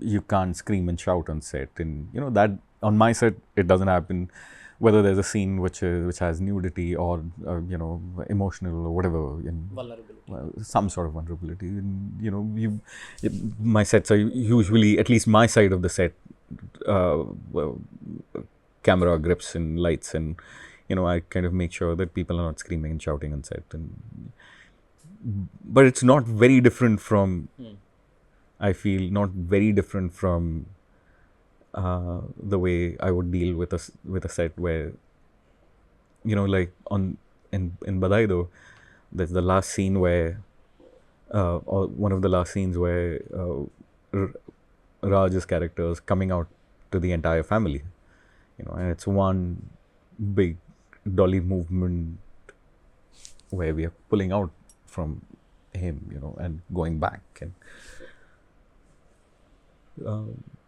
you just have, like, I don't think there's a book where these rules are. You just have to be a sensitive person,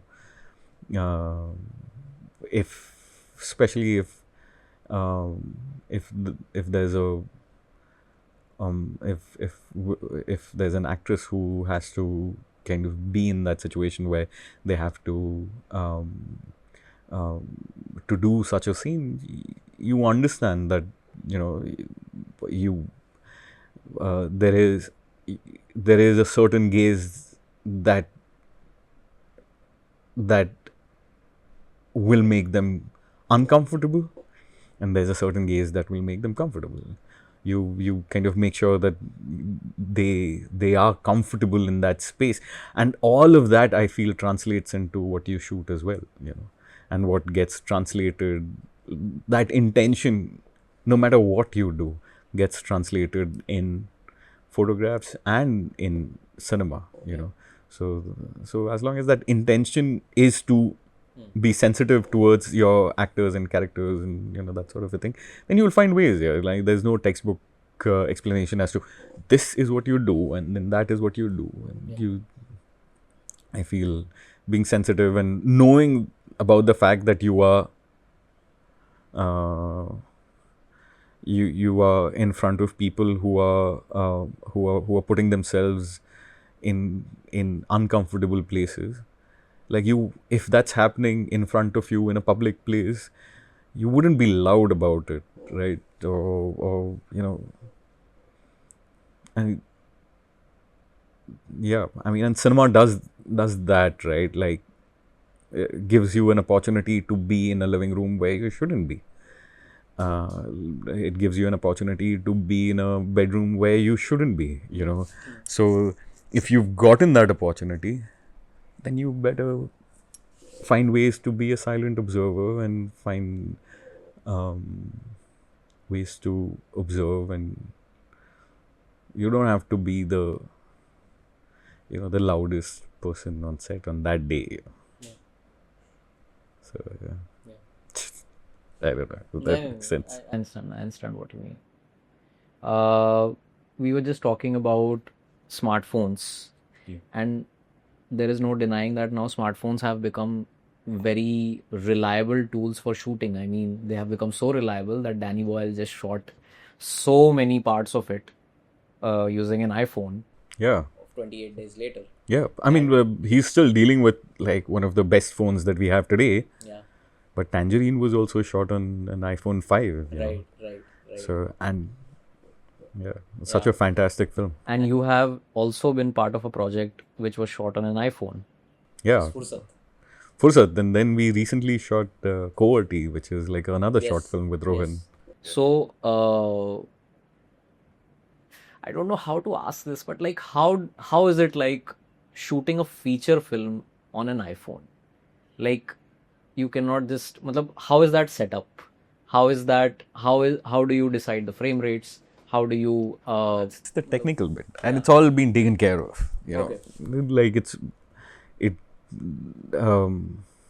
Again, it comes down to intent. Like earlier, people were feeling that how can anybody take it seriously on set? That you're shooting on a phone. But why wouldn't you take it seriously? How does it matter what I'm shooting on? I can be shooting on a matchbox. The idea is to find the right way to shoot this narrative, right? And um, if you see like the behind the scenes for 28 years later, they're treating it like an Alexa. They're putting like telescopes on it and like proper high-end anamorphic lenses on it and everything. And that's the way to do it. Like he's using the medium as the medium of today. Like when they did 28 days later, they shot it on a handycam, which at that point would have was like, for everyone it was like, why the fuck would, when there is 35 film with like all these great things, and digital is such a shit medium. But he thought that that's the medium of today. If truly everybody just went off grid, and what would you find? You wouldn't find like a lab to process film, right? You would find a digital handycam. And that became his tool, so called, to kind of express that story. And this became his tool this time over. So not that he's treating it both of them, like him and Anthony Dodmantle, they're treating it extremely seriously. They're not negating the fact that that it's still cinema that they are trying to make. Absolutely. That's right.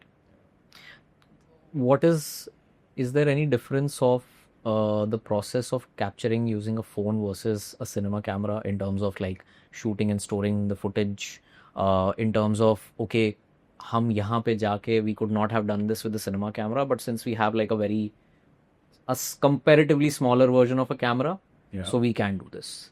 Oh, absolutely. I mean, where size is a thing. Like it's truly this tiny, right? And you can put it in places where you couldn't put the like even today, like your regular cinema cameras are still big, you know, and they have their own perks.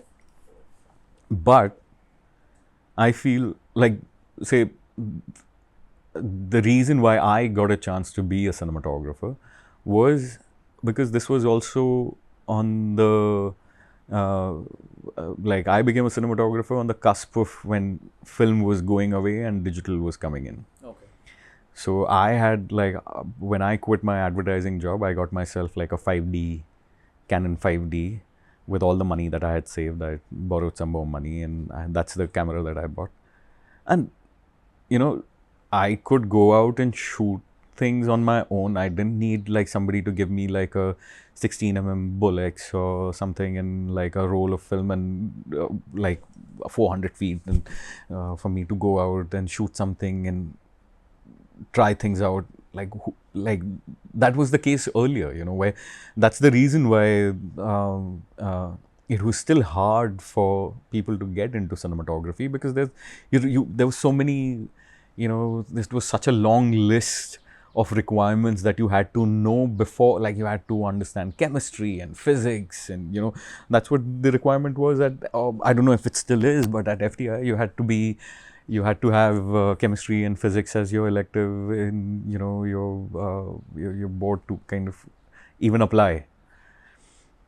That wasn't the case when digital came around, right? It was like, okay, fuck all of that. You don't have to know or understand what's happening within the camera. You know, you can delete a clip if you don't like it. You can shoot something and try and see if you like it. You can take the lens off and still shoot. You can so that I feel kind of just opened things up, right? Now from there, where you didn't have to rely on celluloid to tell stories, to having cameras which costed a couple of lakhs, to now coming down to like a phone, I feel it's the greatest time for cinema, and for like it's the most democratized version of what cinema could be, you know, where genuinely people who want to tell stories can pick up a phone or not just a phone. Like you can buy a really small basic prosumer consumer sort of a video camera and go out and truly make a film. You know, that is what will hold you back anymore. You're only held back by your thought or your how far can you push your storytelling and, you know, all of that. So yeah, I think it's great. It only adds. And the way I use it now is for intent. You know, I wouldn't mind shooting like an entire feature on a phone, or like a bit of it on the phone, where it's correct, and where to shoot everything from a film to a high-end digital camera, cinematography camera, to a phone, to I wouldn't mind cutting between all of those things in a single narrative, which is what Devashi's does, right? And he does it so fucking well. Like, and he, you know, he stays true to it as well. You know, he stays like if the character is using a phone to shoot something, you shoot on a phone. Not that you shoot on a Alexa and make it look like a phone by the end. Why would you do that? You know, you shoot on the phone and. Right. And once you shoot on phone, is the process of, you know, the footage collection and transferring of it very much similar to that of a cinema camera? Yeah. Okay. And it doesn't matter. Okay. Even if it's not. Oh, I'm just wondering, like, because even if you shoot very casually in your everyday life, the phone just heats up. So I always think of these small moments ki अरे यार phone heat up हो गया, we need to stop. But we are in Rajasthan, so we have to take the shot. Like I'm thinking of Oh, Fursat. हाँ. Fursat, yeah, because it was more like a commercial for Apple, right? Yeah. So we had some 36 phones. Damn. Yeah, and this was still iPhone 14, Right. which was a great phone and a great camera. But like if it did have heating up problems, but I think the 16, we recently shot a short film on the 16. It's phenomenal. And it's not just the iPhone. Yeah, I'm like images on. I'm sure Samsung are just as good. And it by the end, no cinematographer can tell whether something was shot on X phone or Y phone or whatever. Uh, es- Especially photographs. Yeah. Uh, I've had some photographers ask me if something was shot on film when it was shot on phone. you know, so That's nice. yeah. Right.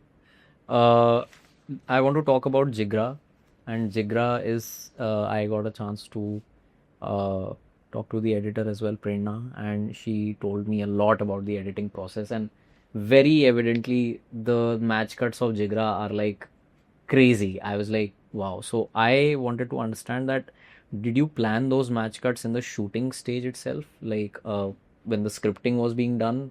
So, or when the storyboarding was done, so were you involved then and there? Ki, okay, this is going to be a match cut because you know what, then the editor can take it uh, in part of that and that footage. No, not really. Okay. Like, I think a whole, and I would like to believe like a whole lot of these match cuts, and like even in Monica, or My Darling Person, I think Vasan has these in his head, and wow, like a whole lot of I discover on the edit as well. Okay. So, yeah, um, pertaining like the match cuts only, but like it's such a great set to be on. I can't tell you. Like it's such a pleasure to work with him. Um, yeah. Okay. I was thinking that okay, you will No, there's so much. Like if with we Vasan. can, With yeah, Vasan. with Vasan, like that's what like if luck was a thing, then yeah, imagine, yeah, I like my first feature film happened with Nalin. Like it, and it was like working like a family of friends and like a bunch of friends and family went out to Goa and I got to shoot my first feature, and it was literally a family of friends, a bunch of us who tried to make something, and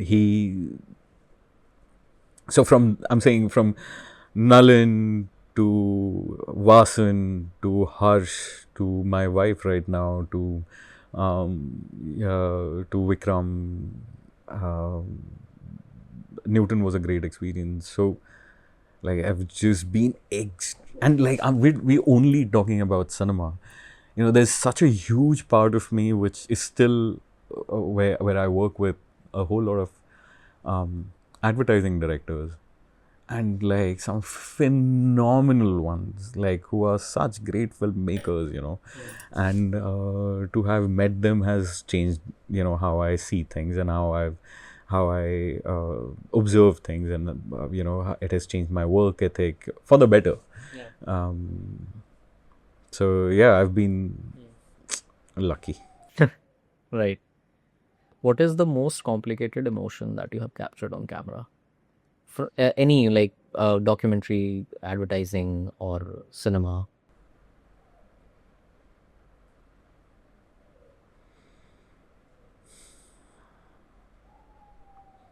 Like a more personal one, I would say, was I mean, I'm not sure if I need to talk about it, but the day like this I know there's something in me that is a compulsive image maker in all kinds of situation. You know, so the day my father passed away, um, I remember two of my closest friends came to the hospital, and the same night we had to go and get the death certificate done, and you have to do all whatever the procedure. And like the only thing that I could think of at that moment was to make some pictures, and I was still smiling, and we were cracking jokes, me and my friends, even in like it was like the heaviest night of my life at that point, you know. And I remember taking pictures at the place where we had to get that certificate. And I remember like I feel that, you know, images are my way of remembering things, right? So I'll when it comes to my personal life, I you know yeah, I think that sort of a thing, you know. And I know it's personal, but uh, it is like photography and image making and cinematography is very personal to me. Like, it's not just a job. I'm just glad people pay me as well to do it, you know. So um, so yeah, that would probably, like, if like the pictures that I take of my family and my friends, those are very very personal. And you know, there are pictures that I don't take, you know, that I remember, you know, where it's yeah, but I'm still making images in my head, maybe, you know, and that I can't help. So that would be the most, I think. Yeah. But what you said is like right. You make your memories more tactile when you see them on a photograph because you can hold that picture. You can A slice feel of it, yeah. slice of it exactly. Yes, Yeah, I absolutely. mean, it can never be the actual thing. I've tried to feel what I felt on the day I've taken the picture, and it can just be like a fraction of what that feeling was on the day, but it was still something, you know. And in terms of cinema, like what has been the toughest shoot for you? Uh, where you tried one at a time, just making the impossible happen.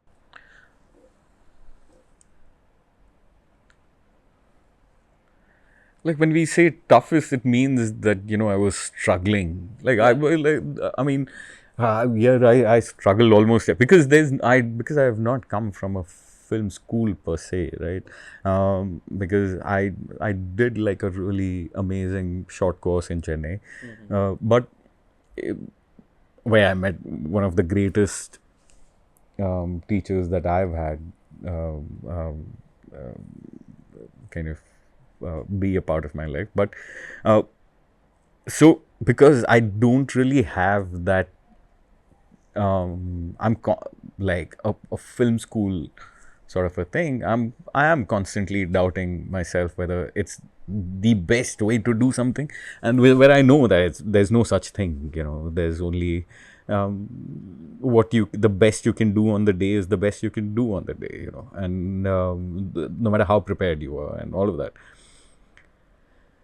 But yeah, I mean, that struggle is every day, and you know, I'm never really very like comfortable per se, and I'm trying to find ways of, uh, and more than just cinematography, I'm trying to understand, like, just lighting or something like that. I'm trying to understand what the director wants to do, you know. Uh, and uh, at times it's very easy, at times it's very hard to understand, and because it's still some sort of translation that's required in between, right, where you are trying to interpret their feelings and what's on the paper versus what's like, you give Jigra to another director and it'll be a completely different film, right? But it is truly a Vasan's film. And to find that, what does it mean for last film show is Nalin sir's film, like and to find that, I really enjoy that part. So that is, I wouldn't say a struggle. I enjoy doing all of it. So yeah, I don't know. I can't give you one single day where we where No, like for example, if we take AK versus AK, yeah. AK versus AK, the shooting style is like, I'm like, wow. So maybe that as an example of how did you guys manage that shoot? How did you plan it out? Did it all happen as if you rehearsed it first entirely and then you shot it literally in one night? Or did you divide it into multiple nights and then you brought it all together? No, we shot it over 20 days and it was rehearsed in a much more controlled space. And still a whole lot was left for what happens on the day of sorts. A whole lot of what we shot was also shot by the actress, and where if it's her shadow that you see her shadow. If you see her in the mirror, then we didn't want to avoid that. We wanted to kind of make the most of it, where you felt that she was shooting it.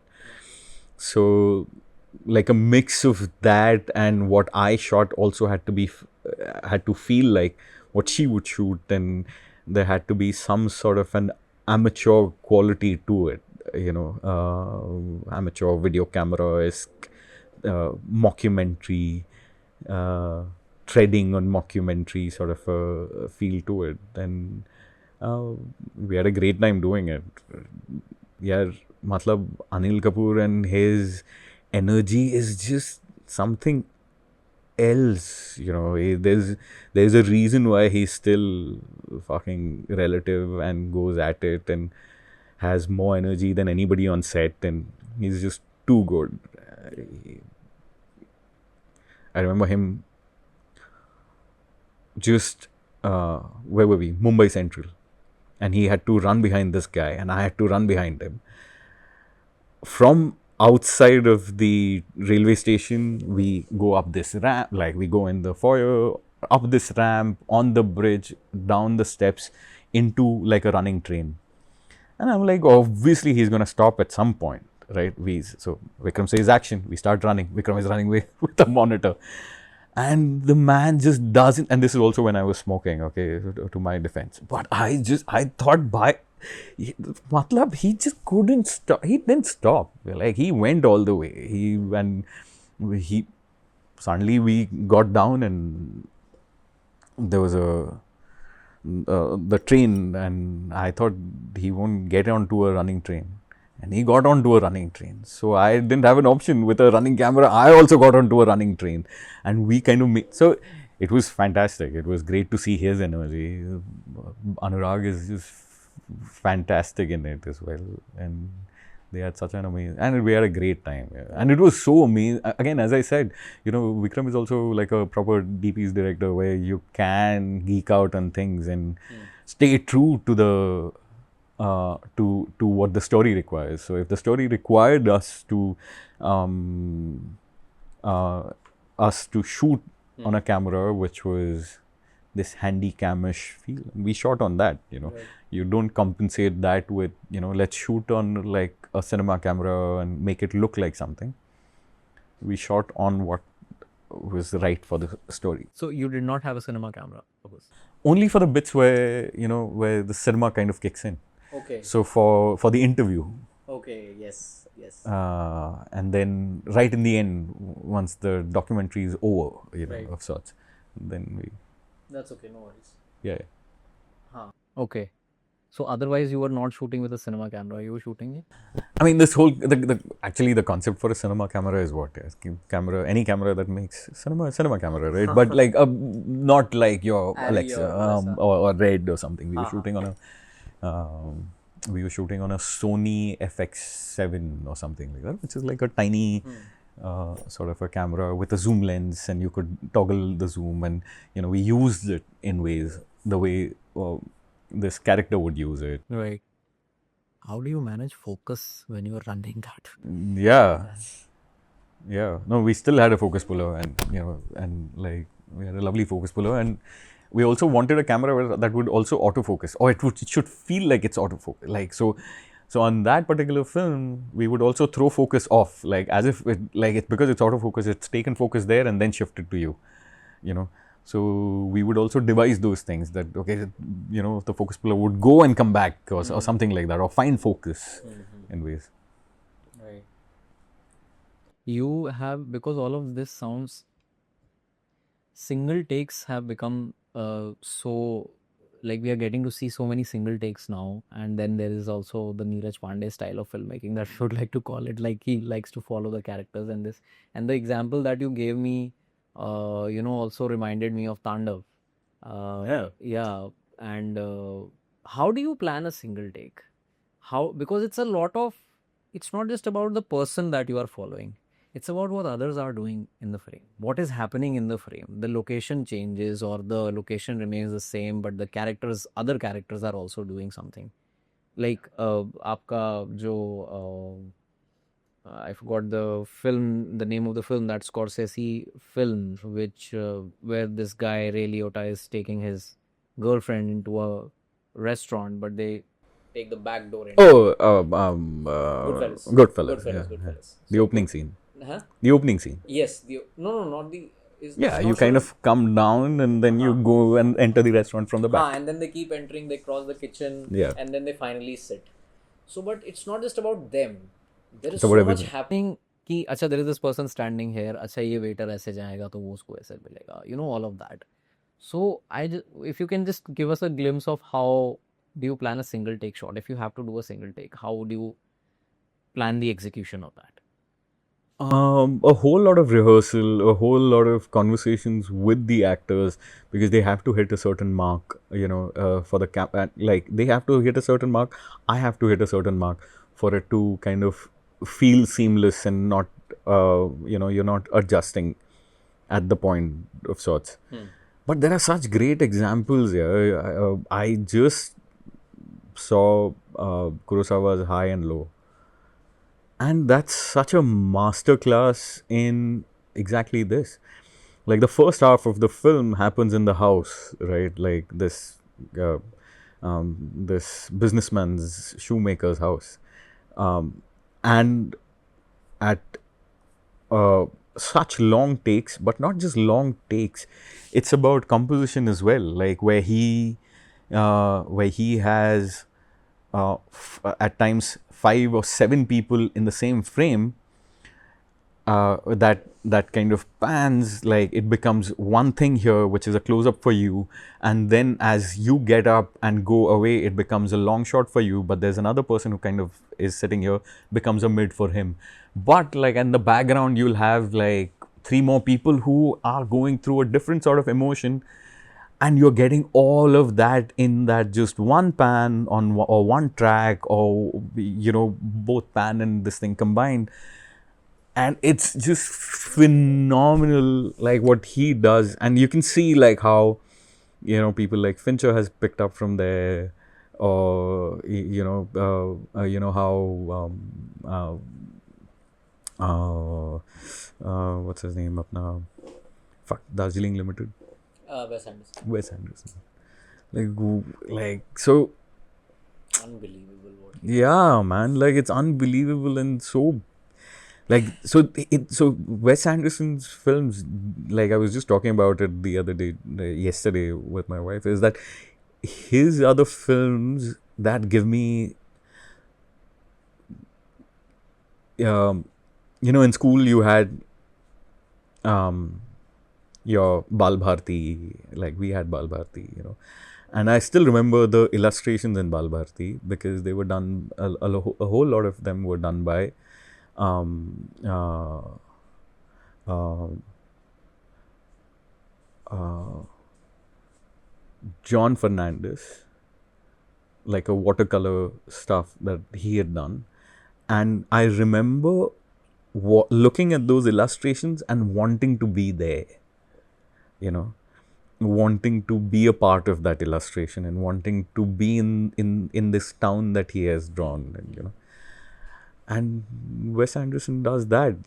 He kind of makes you a part of it, and by after Wes Anderson movie ends, for me, I start acting like it. Like, I'll keep the glass like this and then stop and then walk certain way. What happened to me when I saw Shiva? Like, I came out feeling a certain thing. That thing happens to me with his film. But anyways, we were talking about single takes, and there's such great examples of it, and it's a whole lot of planning, and there are multiple kinds of single shot, right? Something which is extremely planned, or something that is when you're getting into like a situation where you're shooting in public and you're still doing a single shot, and what like, I don't know if you've seen Sony, this film. No, I have to. Well, like, phenomenal. I saw it twice and loved it and everything. And then somebody said that, what, every scene is a single take. And that's when I was like, that's the best way to know about something, or it's the best compliment to the filmmaker and the cinematographer, where you don't realize that it was a single take. Yeah, and then of course we have adolescence becoming a thing because of the single Yeah, takes. I've not seen it, so but You should watch it. It's yeah. No, I'm sure. There's, oh my God, there's so much to see, man. Yeah, Like, and it's overwhelming. I And know. what ends up happening, for me at least, I keep going back and watching, stuff that I've seen, because there's already so much that you've seen and want to learn from. And instead of, I feel eating more, I would like to digest what I've already seen. And, so there's a whole lot that I have not seen. Same. Yeah. That's a good way to put it. You want to eat less and digest. Yeah. When it comes to single takes, when I saw Jigra ka trailer, I really wanted the climax to be in a single take. But then I'm guessing, of course, there must be creative choices that you had taken, and I guess I'm not sure if this was the case, but ek wo ho jata ki, oh, Extraction, they have done that. Extraction the movie, Netflix पे, the film. So Extraction has, like, Extraction Part 2, I believe, has like a 20-minute single take. अच्छा good. And Extraction Part 1 also has good amount of single takes. There is one which goes around, I guess, 10 minutes or something. Right. Yeah. So I really wanted Zigra ka jo climax hai when she enters finally, maybe a part of it to be in a single take, because that just creates that kind of tension ki, okay, how is she going to rescue, because that's not a joke. You're coming in a foreign land, and theek hai, things have finally played out, but then, so yeah, I'm so proud of that. Of course, yes. I watched it in the theater. I really liked it. It was a very good one. Yeah. No, it's such a it's a um I mean, there are so many single takes that fall flat, right? And you're like, okay, yeah, cut the cut, don't stick to it for the sake of sticking to a single take. Right.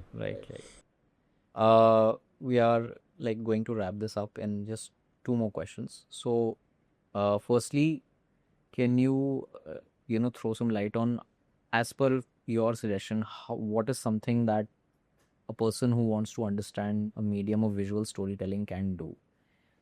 I mean, I know you won't just say watch films, but like, is there a way someone should watch? If there is, like, do you follow a certain kind of, I won't say regime, but like certain kind of, like, what is your way of watching and observing cinema which makes you learn so much on a regular basis?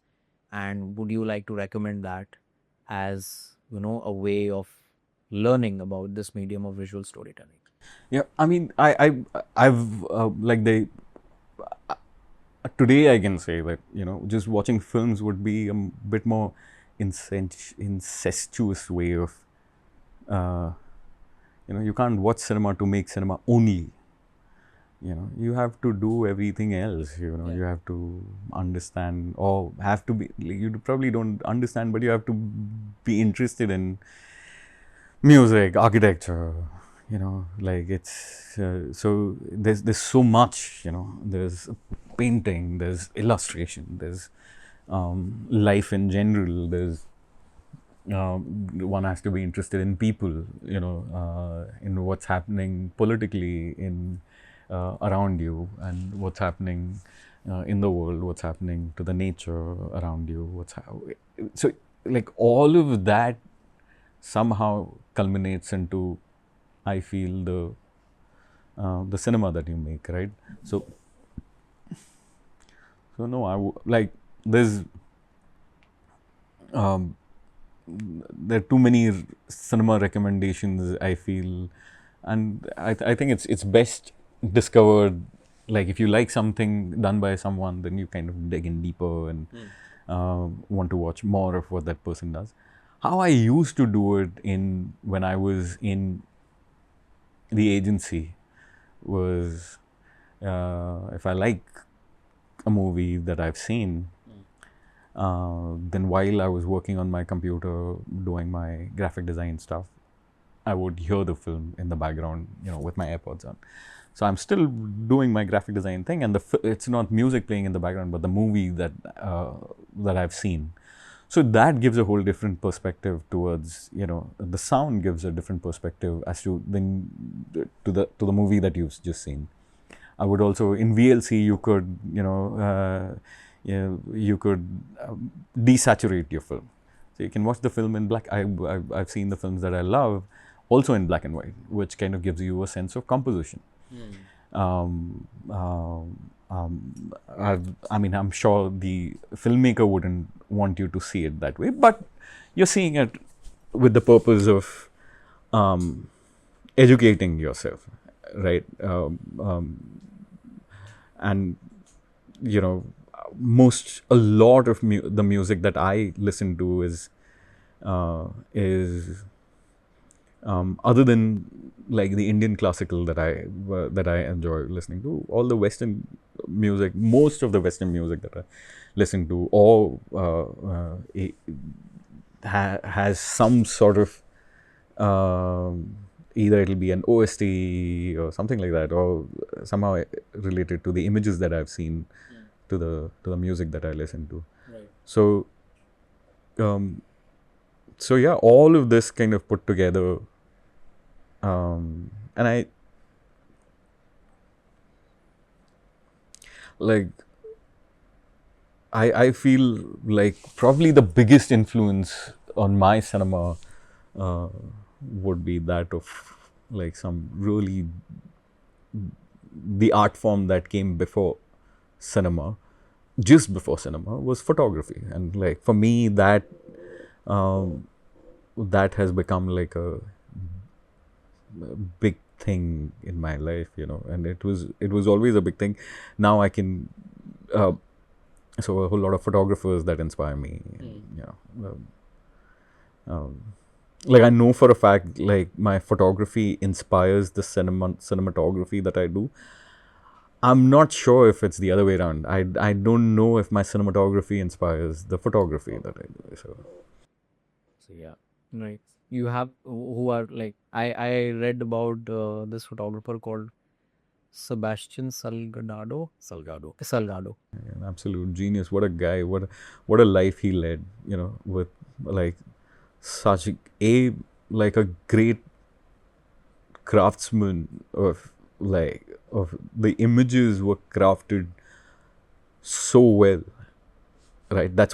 Obviously that's one part of it. Like what he tried to say with those images is phenomenal, and he led a life that kind of stayed true to the images as well. Him and his wife, years ago, they bought a piece of land and turned it into a jungle.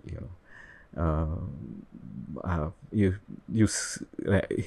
images, black and white mostly, are truly a window into um, uh, the the human story, where we are as a race.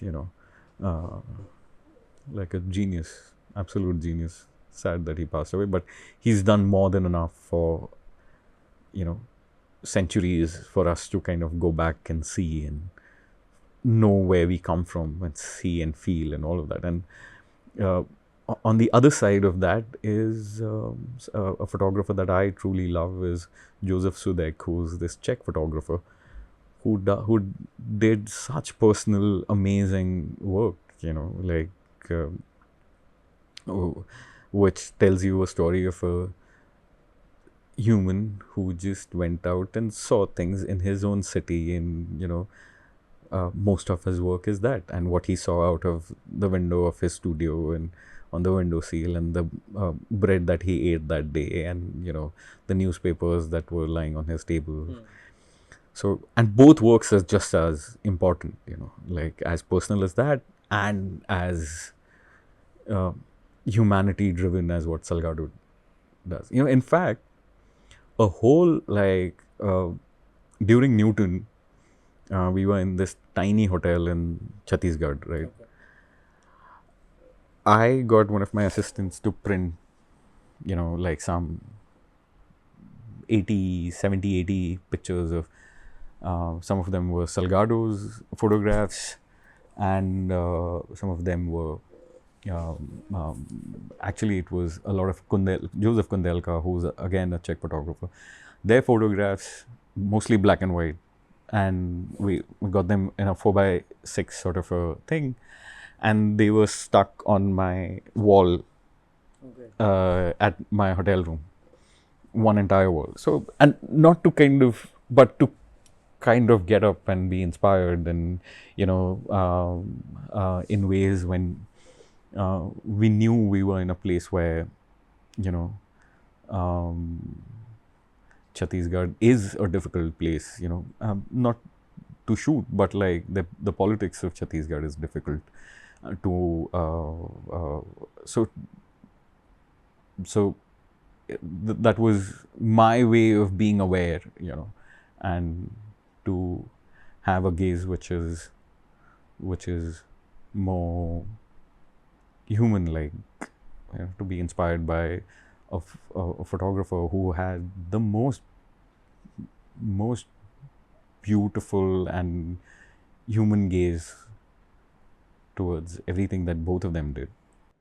My last question that I would love to ask is, what is something that you feel has still not been achieved in terms of cinematic storytelling, and you think that हाँ अभी ये करना बाकी है? We have done a lot. मेरा नहीं मतलब हाँ, if you think that okay, this is something that you personally want to achieve with the help of the kind of images that you create, and in general in terms of cinematic storytelling, because your job is to actually capture the story, the visual aspect of the story. So in terms of that, and you have seen, I'm sure you, like you said, consuming and digesting cinema. So do you, Indian cinema, of course I'm talking about in terms of Indian cinema, that is there something that you feel hasn't been achieved, अभी तक हम ये नहीं कर पाए हैं, which maybe like a Hollywood has done, or maybe some other cinema from a country has done, and we can do it, but we are for whatever reason हम नहीं कर रहे. नहीं यार, but I don't think of cinematography in those terms, I don't think of cinematography in terms of those particular shots that I want to achieve, or technically something that I want to achieve. Um, um, it will depend on the next script that I do. Whatever's right for the script. I can't go with a preconceived notion of trying to do something that that somebody else has done in some other film, and wanting to do that in the films that I do. That is, to me, that's not interesting at all. It's not interesting to to shoot with the biggest star, or shoot with the biggest camera, or the most expensive jib, or whatever that is, the biggest light, or to do that one like a film which will be truly single shot, like I'm not interested in it at all. Like it's just I feel cinema lives for way longer than the technique that you use on it. So, and how would you stay like if like there's a reason why Mahanagar still makes complete sense. It's not because they use like the greatest um, technology available, or he wanted to achieve it in a certain, you know, it's because it's a human story and very, very, very well put together. Absolutely, technically, like it's a masterpiece of how, like, if you have to geek out on just the cinematography of Mahanagar or Charulata, you can do that, but that's not the point of it. Like how in Mahanagar when you are in um is he okay? Gira koi? In Mahanagar, how um in his office, the boss's office, there's a window, and you see outside, you see the city, and it's not just the city, it's not just a print, or it's not just a image, and then it's moving, so it's projected. It's I don't know whether it was front projection or back projection, but it's so convincing. The way they've done, and like obviously all with very limited resources, and we can talk about like how hard it is to expose and in black and white for you to feel the inside and the outside and all of that. And then you see Kurosawa was doing the same thing with high and low, where you open the curtains and you see the city below, and things like that. But yeah, like I'm not looking out to achieve the next technological uh, technologically best thing, because phones can do what a big camera can do, and a big camera can do what the phone can do, and it's about that and nothing at all. So I'm interested in the director. I'm really interested in what sort of stories they want to tell, and like um, work with people who are interested in the way I see things as well. So yeah, cinema in that sense, and not technique.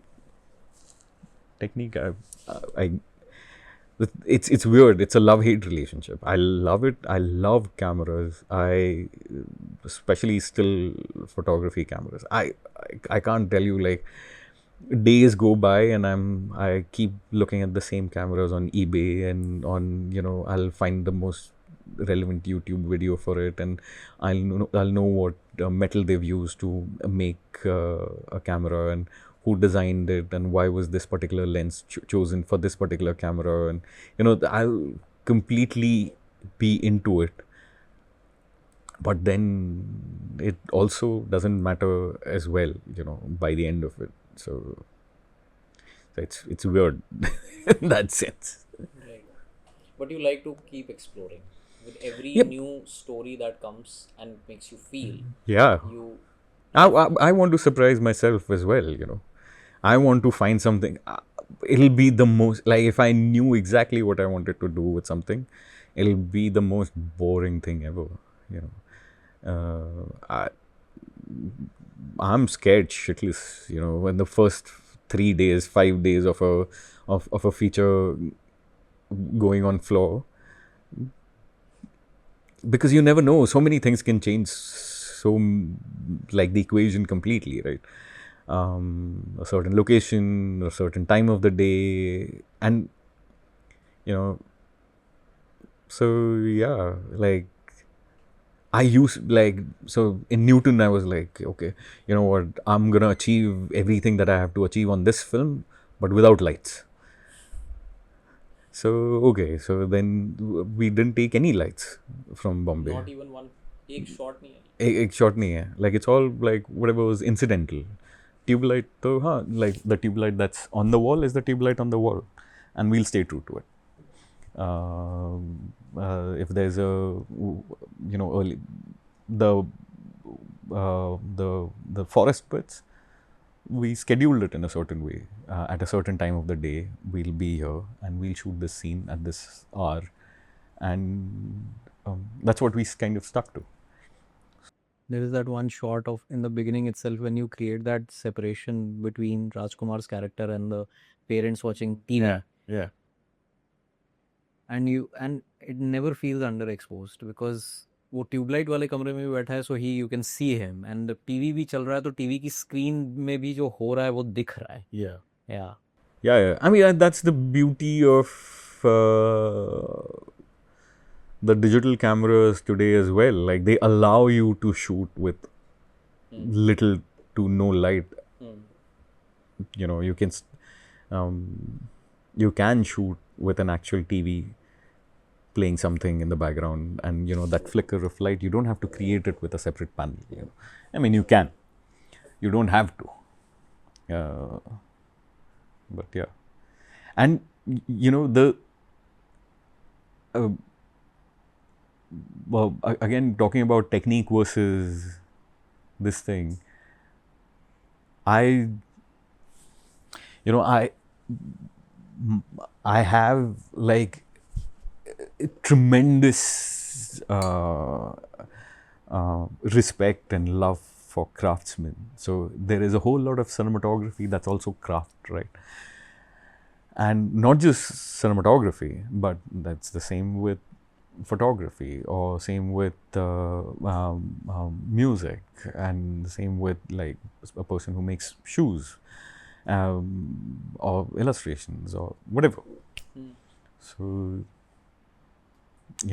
so I don't know what we are talking about, but anyways, craft is such a big part of what I love about what we do on everyday basis.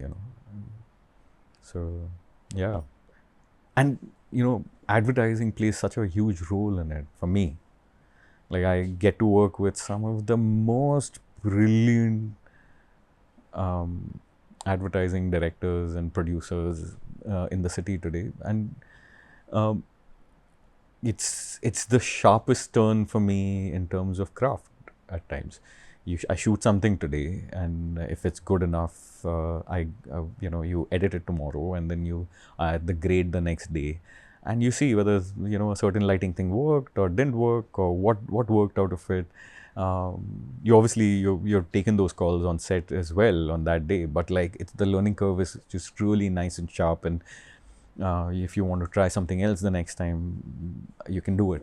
And so many of commercials are two people sitting on a couch or at a dinner table or at a kitchen sink. How would you do it differently every single time so that you are not bored? Fuck, trying to do it for somebody else, but I want to be just as much in love with what I do today as I was yesterday, and that I feel I get only if I try something new, which gives you like a lot of sleepless nights and anxiety and all of that. But it's also amazing. Thank you so much. Thank you so much. Thank you.